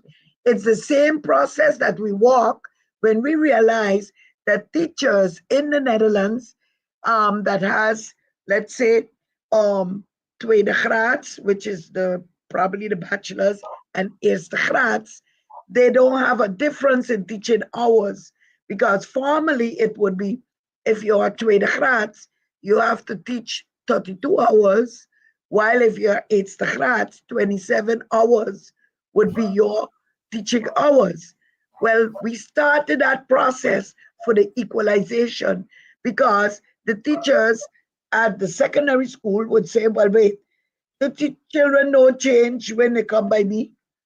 They're the same children, the same behavior, the same culture, whatever. So the difference is already in the pay. So why should we have a difference in the teaching hours while there are a lot of preparational work? So it started with the advocacy, the education, the research, and then gradually it went from 32 to 30, then to 29, until a couple of years ago, it became 27 standard. Curacao Teachers Union have asked us over and under for the documentation so that they too can be able to get it. I don't know if in the meantime they have accomplished the equalization, but that equalization was accomplished here on St. Martin with the work of Mr. Van Kampen of the school board and the WITU. Members sometimes don't know, but it is long meetings and negotiations, and of course the research, of course, that has to be done, but the history behind of it. And when you accomplish, you feel that yes, you still had the energy to continue. So I continued, and today, even though I'm vice president and not president anymore, because I took a back step. Remember, if you can see good, I'm I at can't age see. now. I'm at I the can't age see. now. You can't see well, don't look for it. But I'm at the age where I already went on pension, so I wanted to have more dedicated time to my grants. Of So course. I'm still involved. It's a privilege to be the vice president of the sister of my Powerpuff sister that is resting in heavenly peace. And all I would say at a given point, Sister Patricia, don't look down too fast, because we're working on continuation of a lot of things. But I would love to be proud when she looks down to say, yes, this is what we have accomplished. And I just gave the unions a big clap for the 8% vacation allowance. We are busy looking at more things, of course.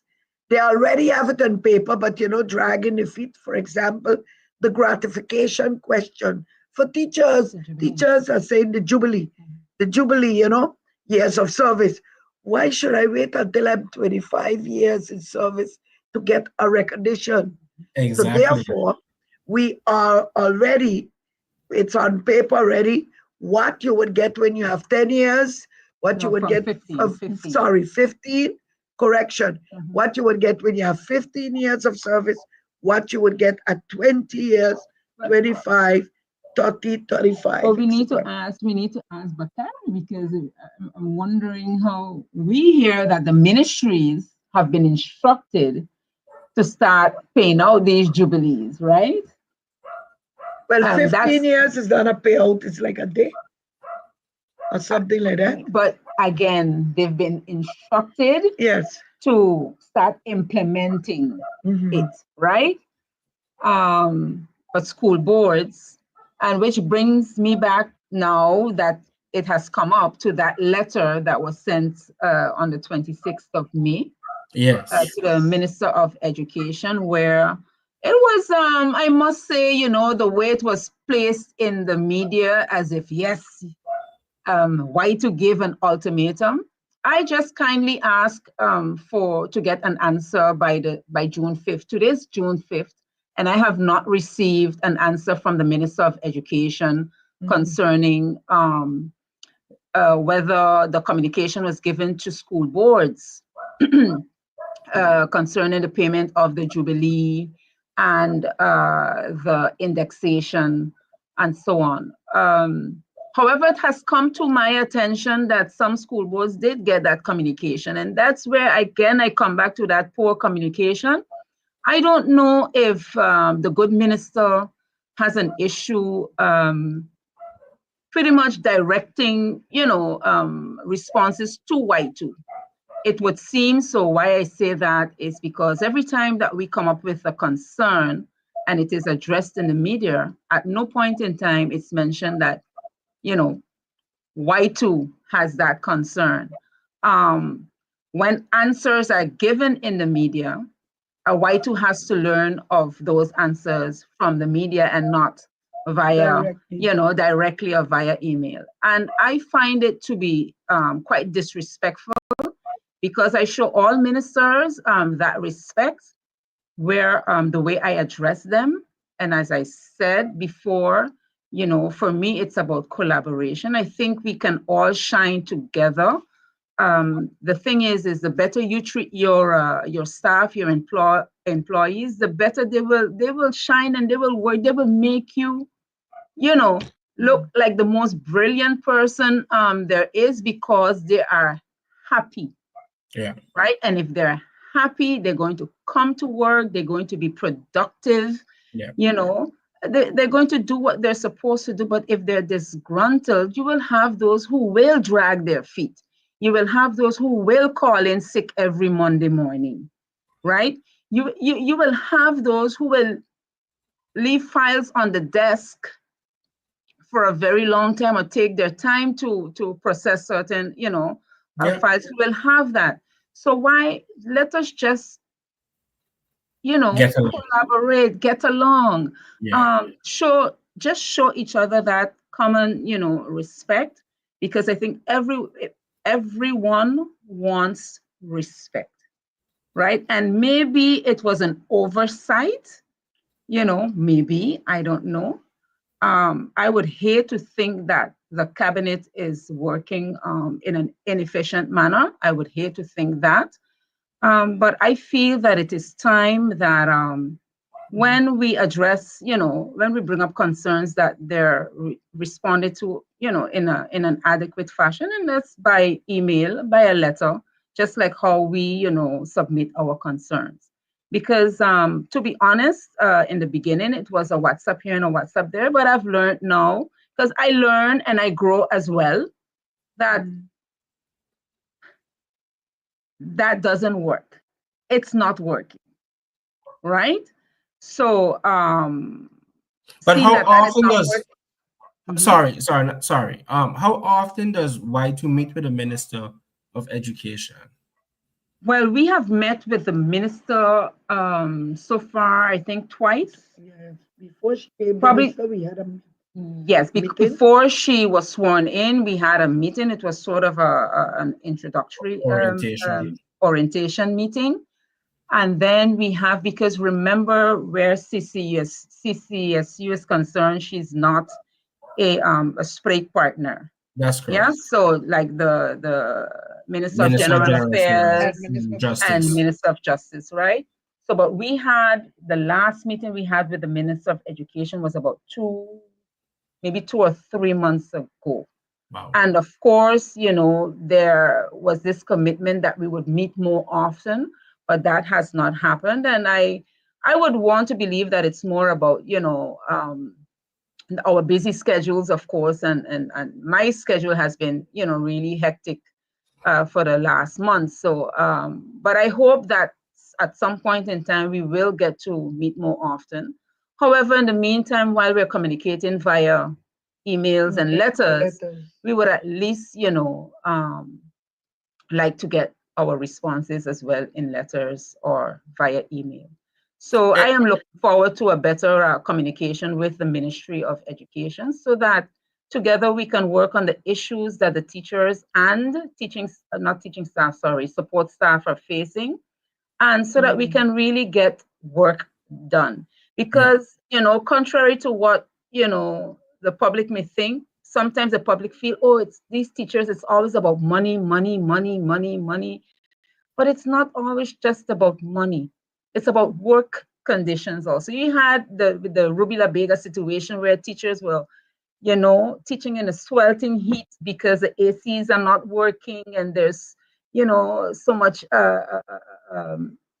foliage at the back of their windows and so on. Then you have classrooms that have mold, Leaking. Yeah. which leaking, you know, Yeah. so it's the conditions that they're working in as well. And again, these are teachers that show up every day.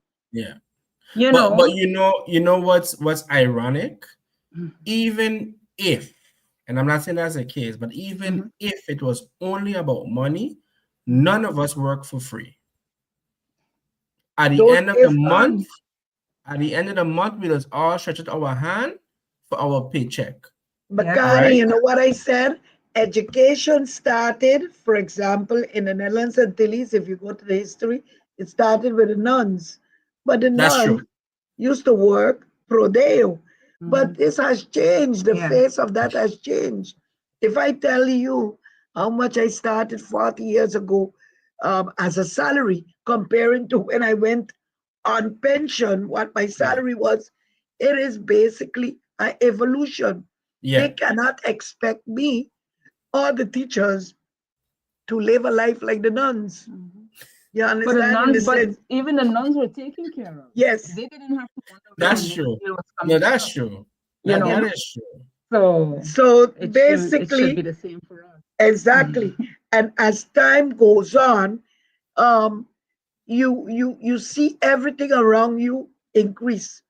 So it's either we get a salary to be able to take care of our needs, but every teacher should aspire that at the end of their role they have a home. So That's right.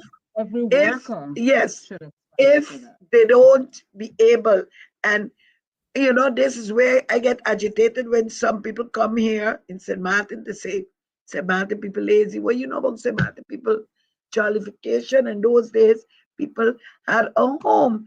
I see people that boys and also ladies that finish at a time. I went out to study. They stayed here. They make their career on the job here, whether it's Lance Radio, in those days, telecommunication, government, etc. They went through different ranks and they make sure put their home together. The land, they got a land and they got, yeah, we need something to deal with that.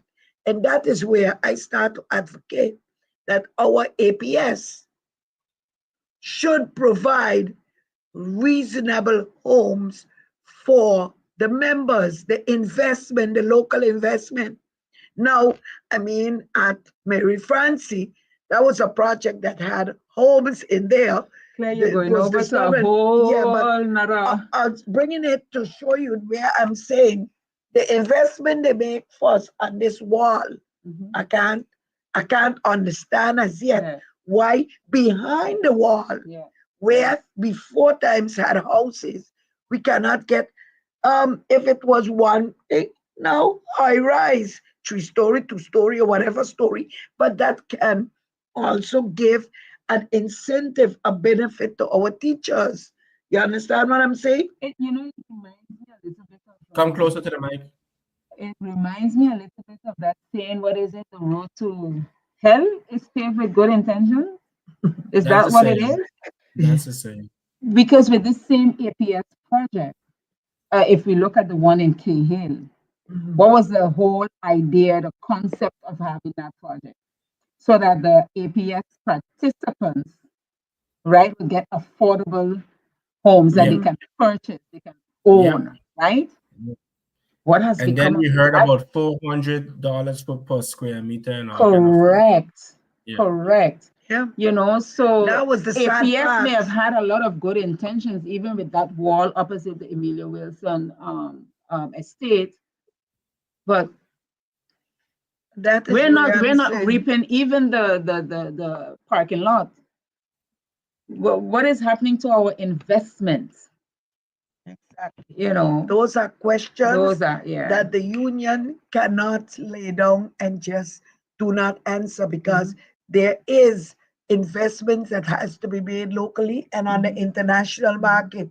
When it comes to the international market, you can tell me that the down, whatever, the market crash, the this and that. No, I need to see certain things, and that's why the younger people should get involved in trade unionism to see how the unions had to advocate to make sure that their members. We are a small scale, of course, we are on a smaller scale, but I have been by the Bahamas, for example, where the Bahamas Workers Union, they have their national bank, they had a credit union, Oh, they had a, yes.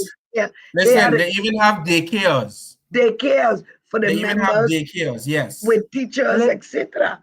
You Yeah. know, and basically it might be something, but if you don't get a young people involved and tickle their brains, we would be what?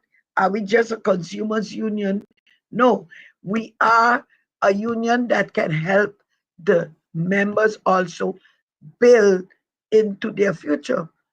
Because And I'm That so is glad. something you can do when you have Come yes, a closer, strong come member. closer, That is come something closer. you can do when you have a strong membership.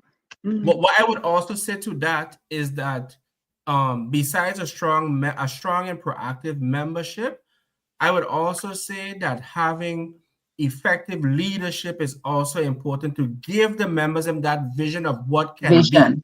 For Correct. example, when I Mhm. got in, when I was baptized as general secretary, of Mhm. course, I had to do my own research and learn about the organization.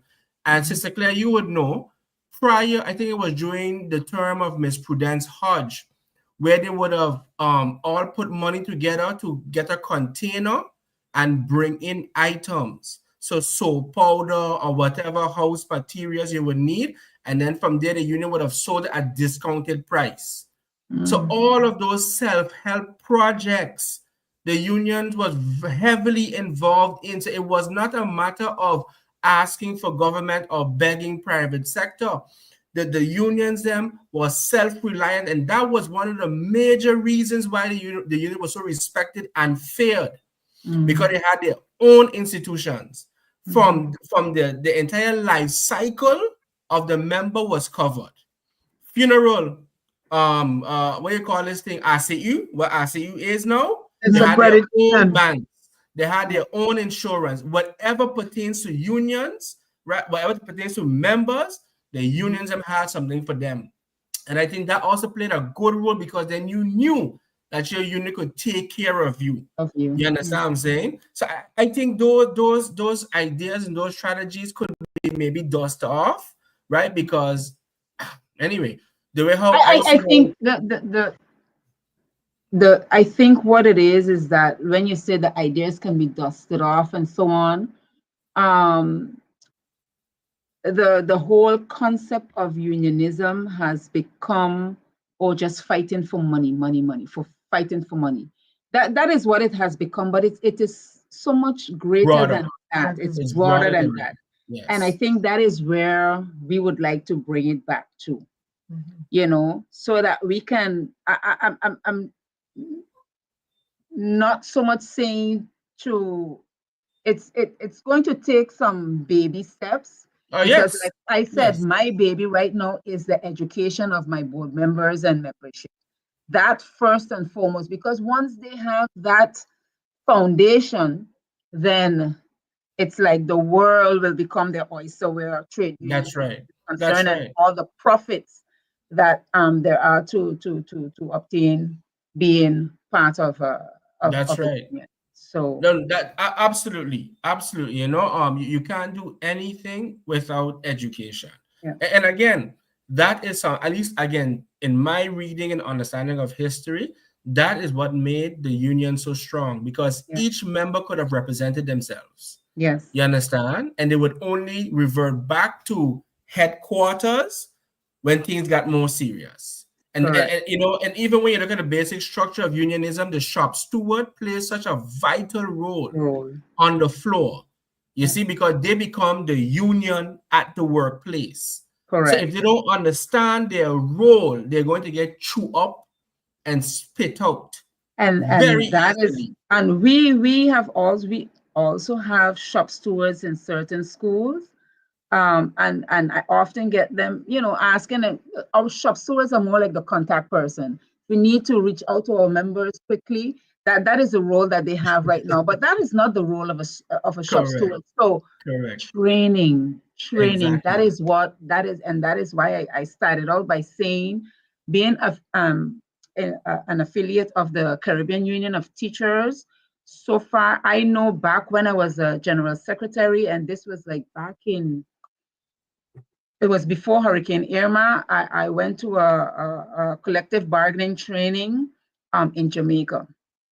But since then, the different educational courses that WITU had been invited to were not so much about, labor laws and collective bargaining and that sort of trainings, and that is what we need. And I am definitely before the end of the year, because right now, actually, WITU should have already become a member of PSI. Nice. I'm hoping to finalize that before the end of the year, because it has to be in by December, I believe. Nice. So just for the viewing audience, explain what PSI is. All right, Claire, you want to take over that one?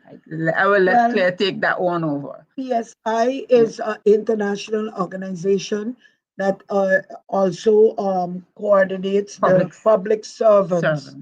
The public servants, and that's why it's Public Servants International. It is an organization that unites the different groups or the different unions that represent people in those organizations. And they, based on their structure, they have positive influence at the ILO. Yep.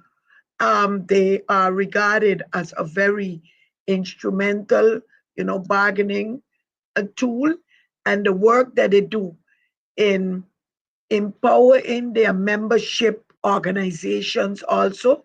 They assist them in different areas, especially when they have workshops, etc., and they themselves come together.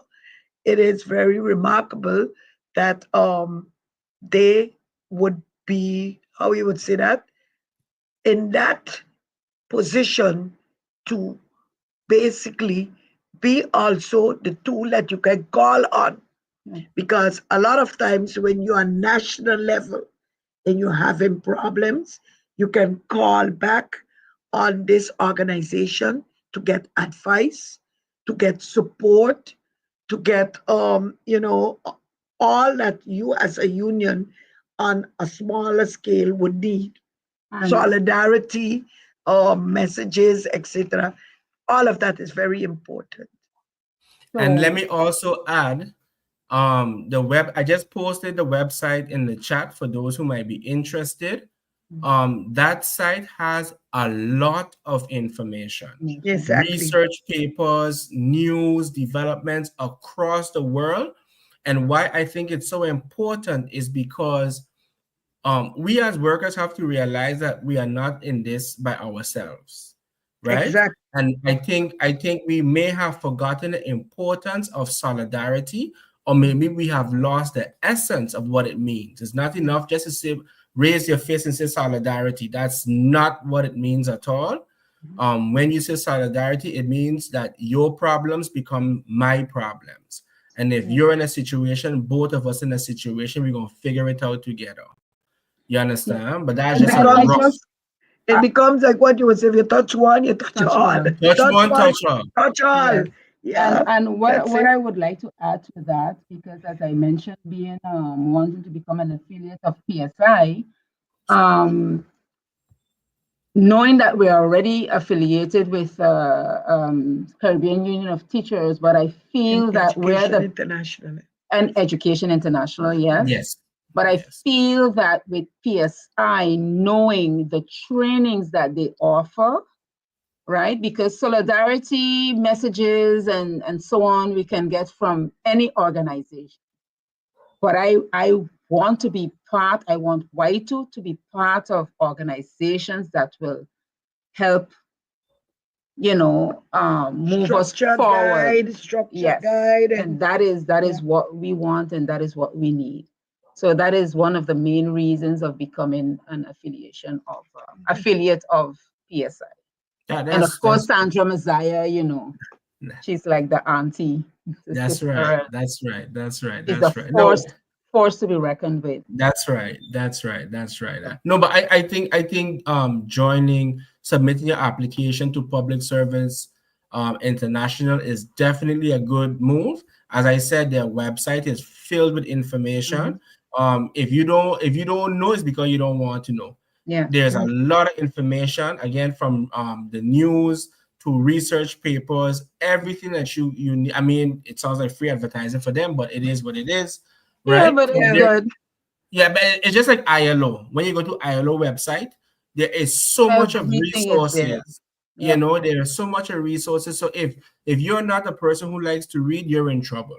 Yeah. You understand? Unless you can find an audiobook or a YouTube video on the topic, but And a they do lot of have that reading is also, required. eh? They do have Sorry? a lot of audios. The ILO our website do have a lot Exactly. of Yeah. audios too. Okay. Okay. So, I did say we was going to go for 60 minutes. You did. Ahem.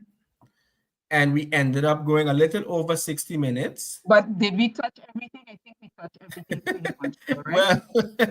Well, Or should we, there be a part two? we touch it, we touch some, we pass over others, but we still, I think we have enough for part one, and I think a Yeah. part two in the future would Yeah.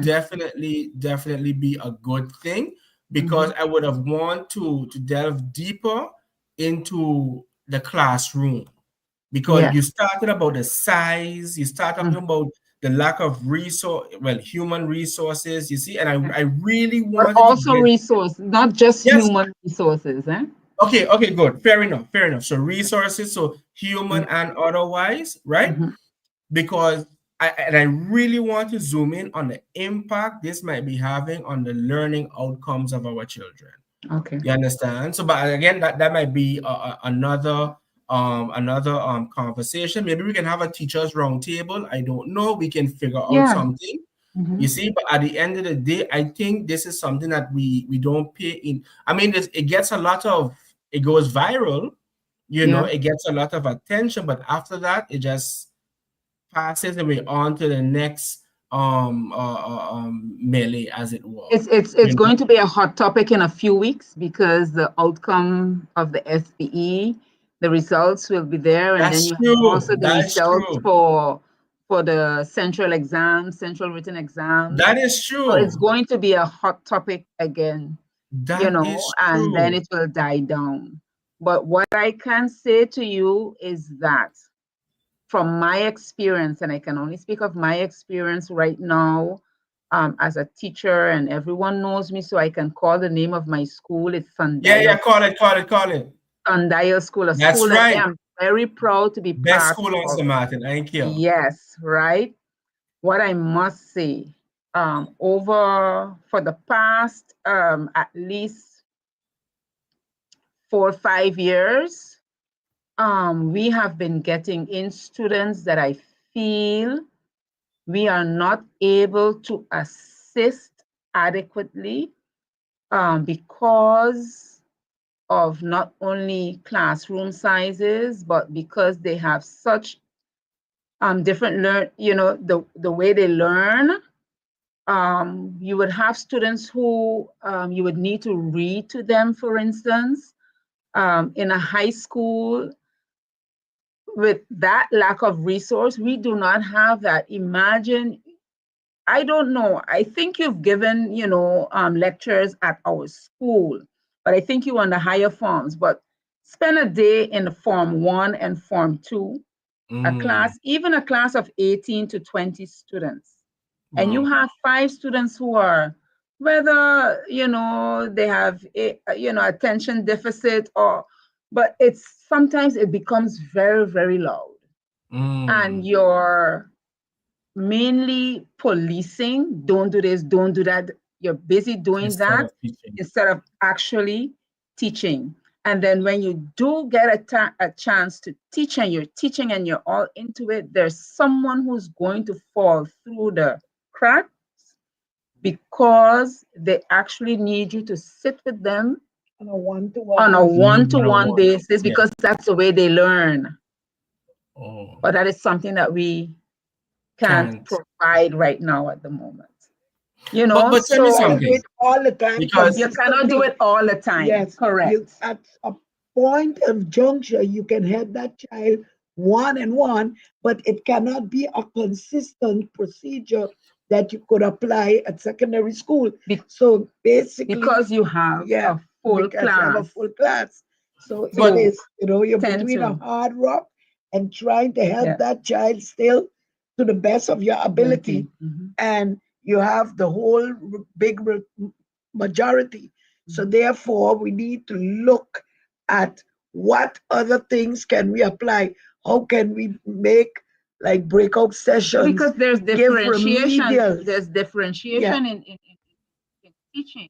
Mhm. But the thing is, again, when you have students who need that one-on-one attention, and because of everything that is going on in the classroom at the time, you're not able to you cannot sit 45 minutes with that one particular student. that's for sure. Because if you do, then you're neglecting the others, you know? So, but tell me something, because this topic raises another question in my mind. yeah. Because you have different, I don't want to say a learning disability, but persons have different Learning ways of differences. Yes. learning differences, right? Mhm. So prior to them sitting in the class, Mhm. isn't a sort of assessment done to identify their particular learning style? Or because I would imagine somebody who's hyperactive is going to annoy someone who is maybe not Yeah. of that personality type. Correct. You Correct. understand? Because it's going Right to now, create. I have there students who they do not like the class that they're in because they find that their classmates are too noisy. They're too noisy, you know. So the noise, it irritates them. You were saying about the assessments. Yes, assessments are sometimes made in elementary schools, but sometimes they're not. And certain assessments cannot be made unless the parents give consent. Oh. And some parents are then in the denial, so they do not give consent for certain assessments to be made. Wow. So we have students that come to us without any official assessment as to this child has this, that, or and we have to figure it out as we go along. Sometimes it takes an entire term before you realize what it is. Yeah. So then you would have had already 3 months, Down the where drain. that child has been struggling and not able to verbalize what is going Probably on. frustrated too. Frustrated. Yeah. And some of those children are also the disruptors in class. You understand? Can you imagine you're in class, you're frustrated, you cannot understand what is going on, you cannot do the work, you feel like no one is helping you, you act out. Or you do not want the attention, you don't want people to realize that you cannot do the work, so what do? You act out. So as a professional standing in front of the classroom, you have to be pretty much everything. And I feel that strain should be taken away from teachers. And as you said, assessments should be done before they come to high school, so that we know what it is we're working with. So, but I hope, and I think especially for my school, it's a discussion, and hopefully after the discussion phase, there will be policies made, and then the implementation of these policies. And I hope to be part of that process. Last two questions. Vacation days for teachers, have they been increasing or decreasing? Well, according to the vacation schedule, they would say that we have 61 days. 60, yeah. But when you look at it, it's not really and truly 61 days, because a number of those days are already public holidays. You understand? And then what we were observing as a union, that the start of the school year and the ending of the school year Correct. has been, Very close. you know, it takes away from the summer vacation. For Correct. example, on the French side, school don't start until September. Yeah. That's We right. have been experiencing that the notch was moving up more and more, and it almost reached the 1st of August. And you just went out sometimes in July. So we had protested as unions. We have also asked to be part of The planning. overseeing Yeah. vacation Mhm. schedules and, you know, giving our part on And the it. Yes. changes were made. And I think this year Yeah. we noticed that the school is starting even a week later than what it was accustomed Yeah. to. We But can that doesn't understand. mean that we have No, gotten No. more vacation there Exactly. days, is no. right? It's It's still a because 61. the days were taken away from the carnival break, Yes. right? Oh, So where we have those there's who were shift. not Yeah. happy There's about shift. carnival break being Yeah. short and whatnot, Yeah. it's something that we had to, sacrifice in order, Yes. Okay. because you want your vacation, your summer vacation to be longer Yep. than just a few weeks. For the students, it's fine because most students, as soon as they finish their last test They're in the done. middle of June, they're done, They're they're done. gone. So Yeah. they end up with like at least 8 weeks of vacation. But But you for guys gotta stay. yeah, But yeah, a lot of the late finishing of the school too had to do with the with exam, the exams and the recit exams Yeah. that came from Europe. yeah, Now, if in my opinion, why do you have to straff, how you say, to punish, to punish the elementary penalize. schools versus if they recite exams if in July, you can make a variation also in the vacation schedule. These are all things that we discuss. But some of these persons that are in the policy department, they have in their thoughts things like the golden age or the stone age. So it takes a while before they can adapt and get the changes and see that differentiation in that would also be possible. Because I mean to say, come on, you're gonna keep an elementary school child into school while they already reach the hype of its vacation. The 1st of July, for example, is a national National holiday, holiday, and it Correct. became one of our emancipation. vacation days. Yes. So why would we go all the way to say school is finished on the 4th of Yeah. July? Yeah. No. But let me ask, is Leave it the because I remember 27th this of was June. a discussion in Parliament. I don't know how far it reached, where it was alleged that St. Martin has the least vacation days. St. Martin teachers enjoy the least vacation days out of the islands there. So say for example, the other islands would get 70, 80 days. St. Martin gets like 60 something. 61. 60. But Yeah. I have never heard I have never Well, heard of probably having if it was the being others. comparing with the best, because you know that vacations, schedules and vacation come from the Netherlands. It comes Yes. over, it waits over, even to the days that teachers are afforded, like a paaldag, I was Yeah. being told once and so Yes. forth. We don't know that over here. Mm-hmm. Or a day for you to do, let's say a banking Yes. thing Personal and days. personal days where you can Yes. do. We don't have that structurally built Correct. Correct. in our system. And it would have who would be able to benefit by asking and be granted permission and others not. But even to that, we have to look into structurally, to be able Okay. to. But there are so many other very important things that are, how you would say that, priority. So then, as you finish dealing with those One things, thing. then You you have can go another thing to deal over with. to deal with Okay.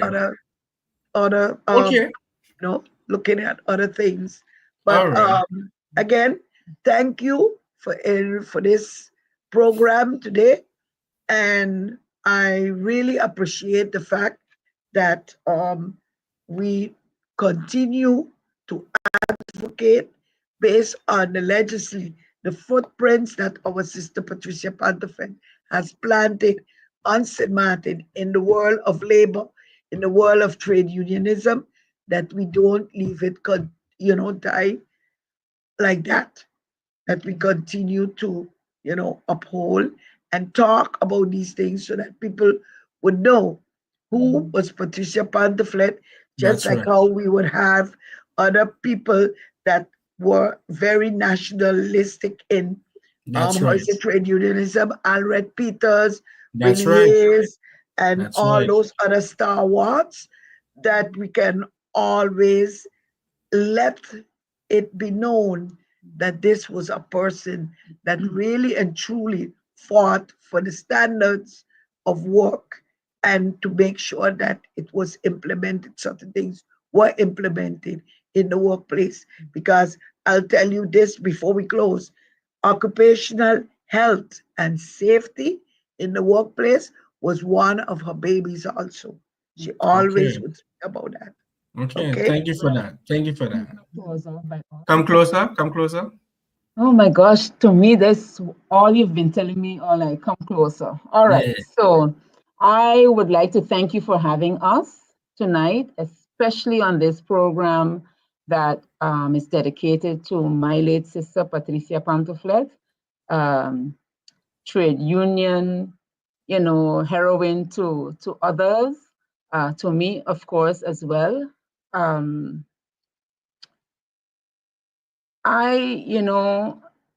Patsy left a great legacy behind. And you've heard me, say many times during the course of this program how proud I am of her. But you haven't heard me saying, I want to know where Rita is right now. She right Because, here. like I said, for her, it's, huge, huge, huge, huge shoes to fill. But for you as well as my nephew, when I look at the work that you have done for WITU PSU in, as you would say, your short stint, and every time I listen to you speak, I feel extremely proud of you. And I always think of, wow, what if my sister was sitting here to hear you? Because she would have seen the seed that she planted in you. And I'm going to call you Richna because that's your government name. But the seed that she planted in you, Richnald, I wish she was here to see it. But the beautiful part is that we see it, not just your family, but people outside of the family circle, they see it. You are someone who is to be reckoned with. When you say you are the nerd, yes, you are the nerd. Those who know, your mother can, you hear, she's sitting there. What? She Anyway, right she's here. saying something there. Okay. Yeah. She can tell people about the books that you have. But what I want to say, even as your aunt, and where you would have that the ones, the nephews look up to the aunts, and the nieces look up to the aunts, and so on. I can safely and proudly say that as your aunt, I do look up to you as a trade unionist. And I am proud of the work that you have done in trade unionism and the work that you continue to do. I also am very happy that you have kept the fire burning. You have kept my sister's name, alive. Every year you make it your business to honor her. And yes, she lives in our hearts every day, but you make it, you make an effort to make sure that when it comes to the time around her birthday, that everyone remembers Patsy Pantophlet. That's right. Yeah. So thank you for doing that. And thank you for taking me out of my comfort zone and inviting me to this program. I kind of liking it, so I'm looking forward to a part two. Okay. Okay. I love it. Thank you so much. Hold on, because some comments came in. Of course, my mother, Rita Pantophlet, she said, well, those HR should be sent home. Everybody want to make their own rules and regulation. Patsy always said everybody has a higher person over them. Nonsense. And then my aunt Clemencia, she says, Patsy told Rita and I represented the post post office, president of WITU, where written, I make sure you all are in your rights, not because you are my sisters, I represent you, and you're wrong. So that gives you an idea. Even though you all were blood, if you're wrong, you're wrong. You understand? That's the line she often held. And then, of course, my mother is saying, Claire and Roxanne, you already have a person to teach about unionism. I have no idea what you're talking about. I know who she's talking about, but I have no idea. All right, I'm going to delete that particular comment for future records. No, but I really enjoyed this particular conversation, and I am happy that you all also enjoyed it. As you know, the surprise guest was great. Your surprise guest was great. Naturally, you know. But yeah, but next time I'm gonna make sure I'm comfortably seated on the couch. Do that. Not a problem. We're gonna get really comfortable. Yeah, not a problem. Because as I said, we was going for 60 minutes, and I did tell you. Yes, and I think it's over 2. When I said when the conversation has to flow, you're going to see what's going to happen, you know. But again, on behalf of the Pantophlet Villa Foundation and Unity and Solidarity TV, it is our honor, right? And we make it a priority, you know, to always have something on this special occasion, because Patsy was, is, and will always be ours. And if we do not continue to remind persons of her legacy, then who will? If not us, then who? You know? And that's something I'm very proud about, and I make no apology for it whatsoever. And that reminds me too, I would love to get someone to talk about Mr. Alred Peters, who can be considered the father of trade unionism on St. Martin, you know? But I'm going to pick Claire brain and next time for that, right? And then see if we can do a show. But I definitely want WITU back on again, as I said, to continue talking more, especially because I believe the more the public hears, right, of the WITU, the better it will be, because then by the time a minister or a parliamentarian speaks, the listeners would have known where they got it from. Okay, and my final point is that I would have always enjoyed the press briefings from the different unions then, because the analysis of the unions was always delivered in a way that the average person can understand and follow. There was no high convoluted language. There was no empty promises. They spoke from the heart. They explained the most complex concepts, right? So that everybody could have understand why they were fighting and why you need to join the fight, and what the results will be when we fight for a common goal. I miss that. That is great for thought and something to revert back to. Yeah, because I can tell you, living in Holland, I used to wait faithfully every 2 weeks for WITU press briefing to come on. I can tell you that. Yeah, and I used to wait up for that, you know. But anyway, ladies, I want to thank you for your time. Thank you for the information, right? And I am hoping that everyone who listened, if you have not considered joining the WITU Union, I hope that tonight's segment would have inspired you to do so. How can persons contact your office? Well, persons can contact us via email. That is witu.teachers@gmail.com. So witu.teachers@gmail.com. They can also contact WITU President 2024@gmail.com. Okay. And is there a Facebook page? Facebook page is the Windward Islands Teachers Union. Yes. Okay. So those would be the ways. And also they can contact me via my number 586-7202. Okay, and that has WhatsApp also.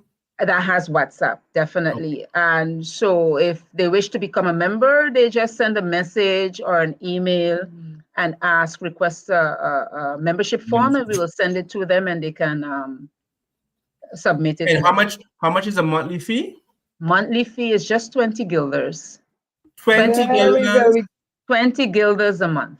Yeah. And for 20 guilders, you have access to so much knowledge, information, opportunities. And the list goes. So I don't want a person to think that, oh, it's 20 guilders. You have to tell them what all they getting with that 20 guilders. Right? Knowledge. They're getting knowledge. They're getting because representation. Caribbean already, it's 1% of the basic salary is the contribution all through the Caribbean. Yeah. So basically, you can say it's a steal of a deal. That's so right. You should see, I would say 99 to 100% of the staff in all schools, so not only teachers, should have been members of the WITU by now. That's right.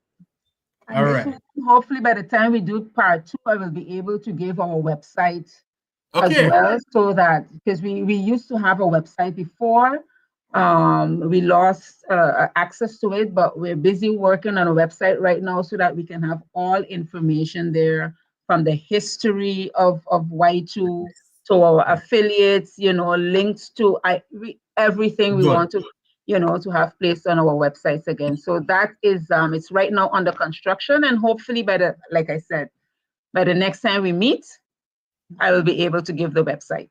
Okay. And do you have any upcoming events coming up? Upcoming events, what we have is in August, the Anguilla Teachers Union and the Windward Islands Teachers Union are collaborating in hosting the 42nd Biennial Conference of the Caribbean Union of Teachers, which will take place from August 11th to the 15th. Nice. So that is the next event that we have coming up. And yeah. Okay, so we're looking forward. We're busy planning and, and getting everything in order for that. Excellent. So, but as we draw closer to that, to that time, we have another conversation. Another conversation, and we could probably invite the president of the Caribbean Union of Teachers. Oh, that would be great. That would be great. Yeah. They're welcome. They are welcome. They are welcome. Yeah. Okay, all right. So I want to again thank you so much for your time, for your information, right? Thank you for reminding persons of the awesome work that the Teachers Union is engaged with, as well as the exciting activities that's coming online very, very soon. And of course, we look forward to welcoming you again in the future. All right, folks. Thank you so much for tuning in. We do hope that you enjoyed this particular segment. Of course, this year we had to, pay tribute to our sister, aunt, mother, mentor, friend, and everything, neighbor, everything, in the person of Miss Patricia J.A. Pantophlet. And of course, no, I was going to add, and my Power Puff. Your Power Puff. That's correct. That's correct, right? As we pay tribute and by hosting this memorial lecture in her honor. So until the next time, be well, and we look forward to welcoming you again. In the words of the prophet, priest, and king, Marcus Garvey, up you mighty race, you can accomplish what you will. One God, one aim, one destiny. Have a good evening. Right. Amen. Good evening. Bye-bye. Okay. Let's see with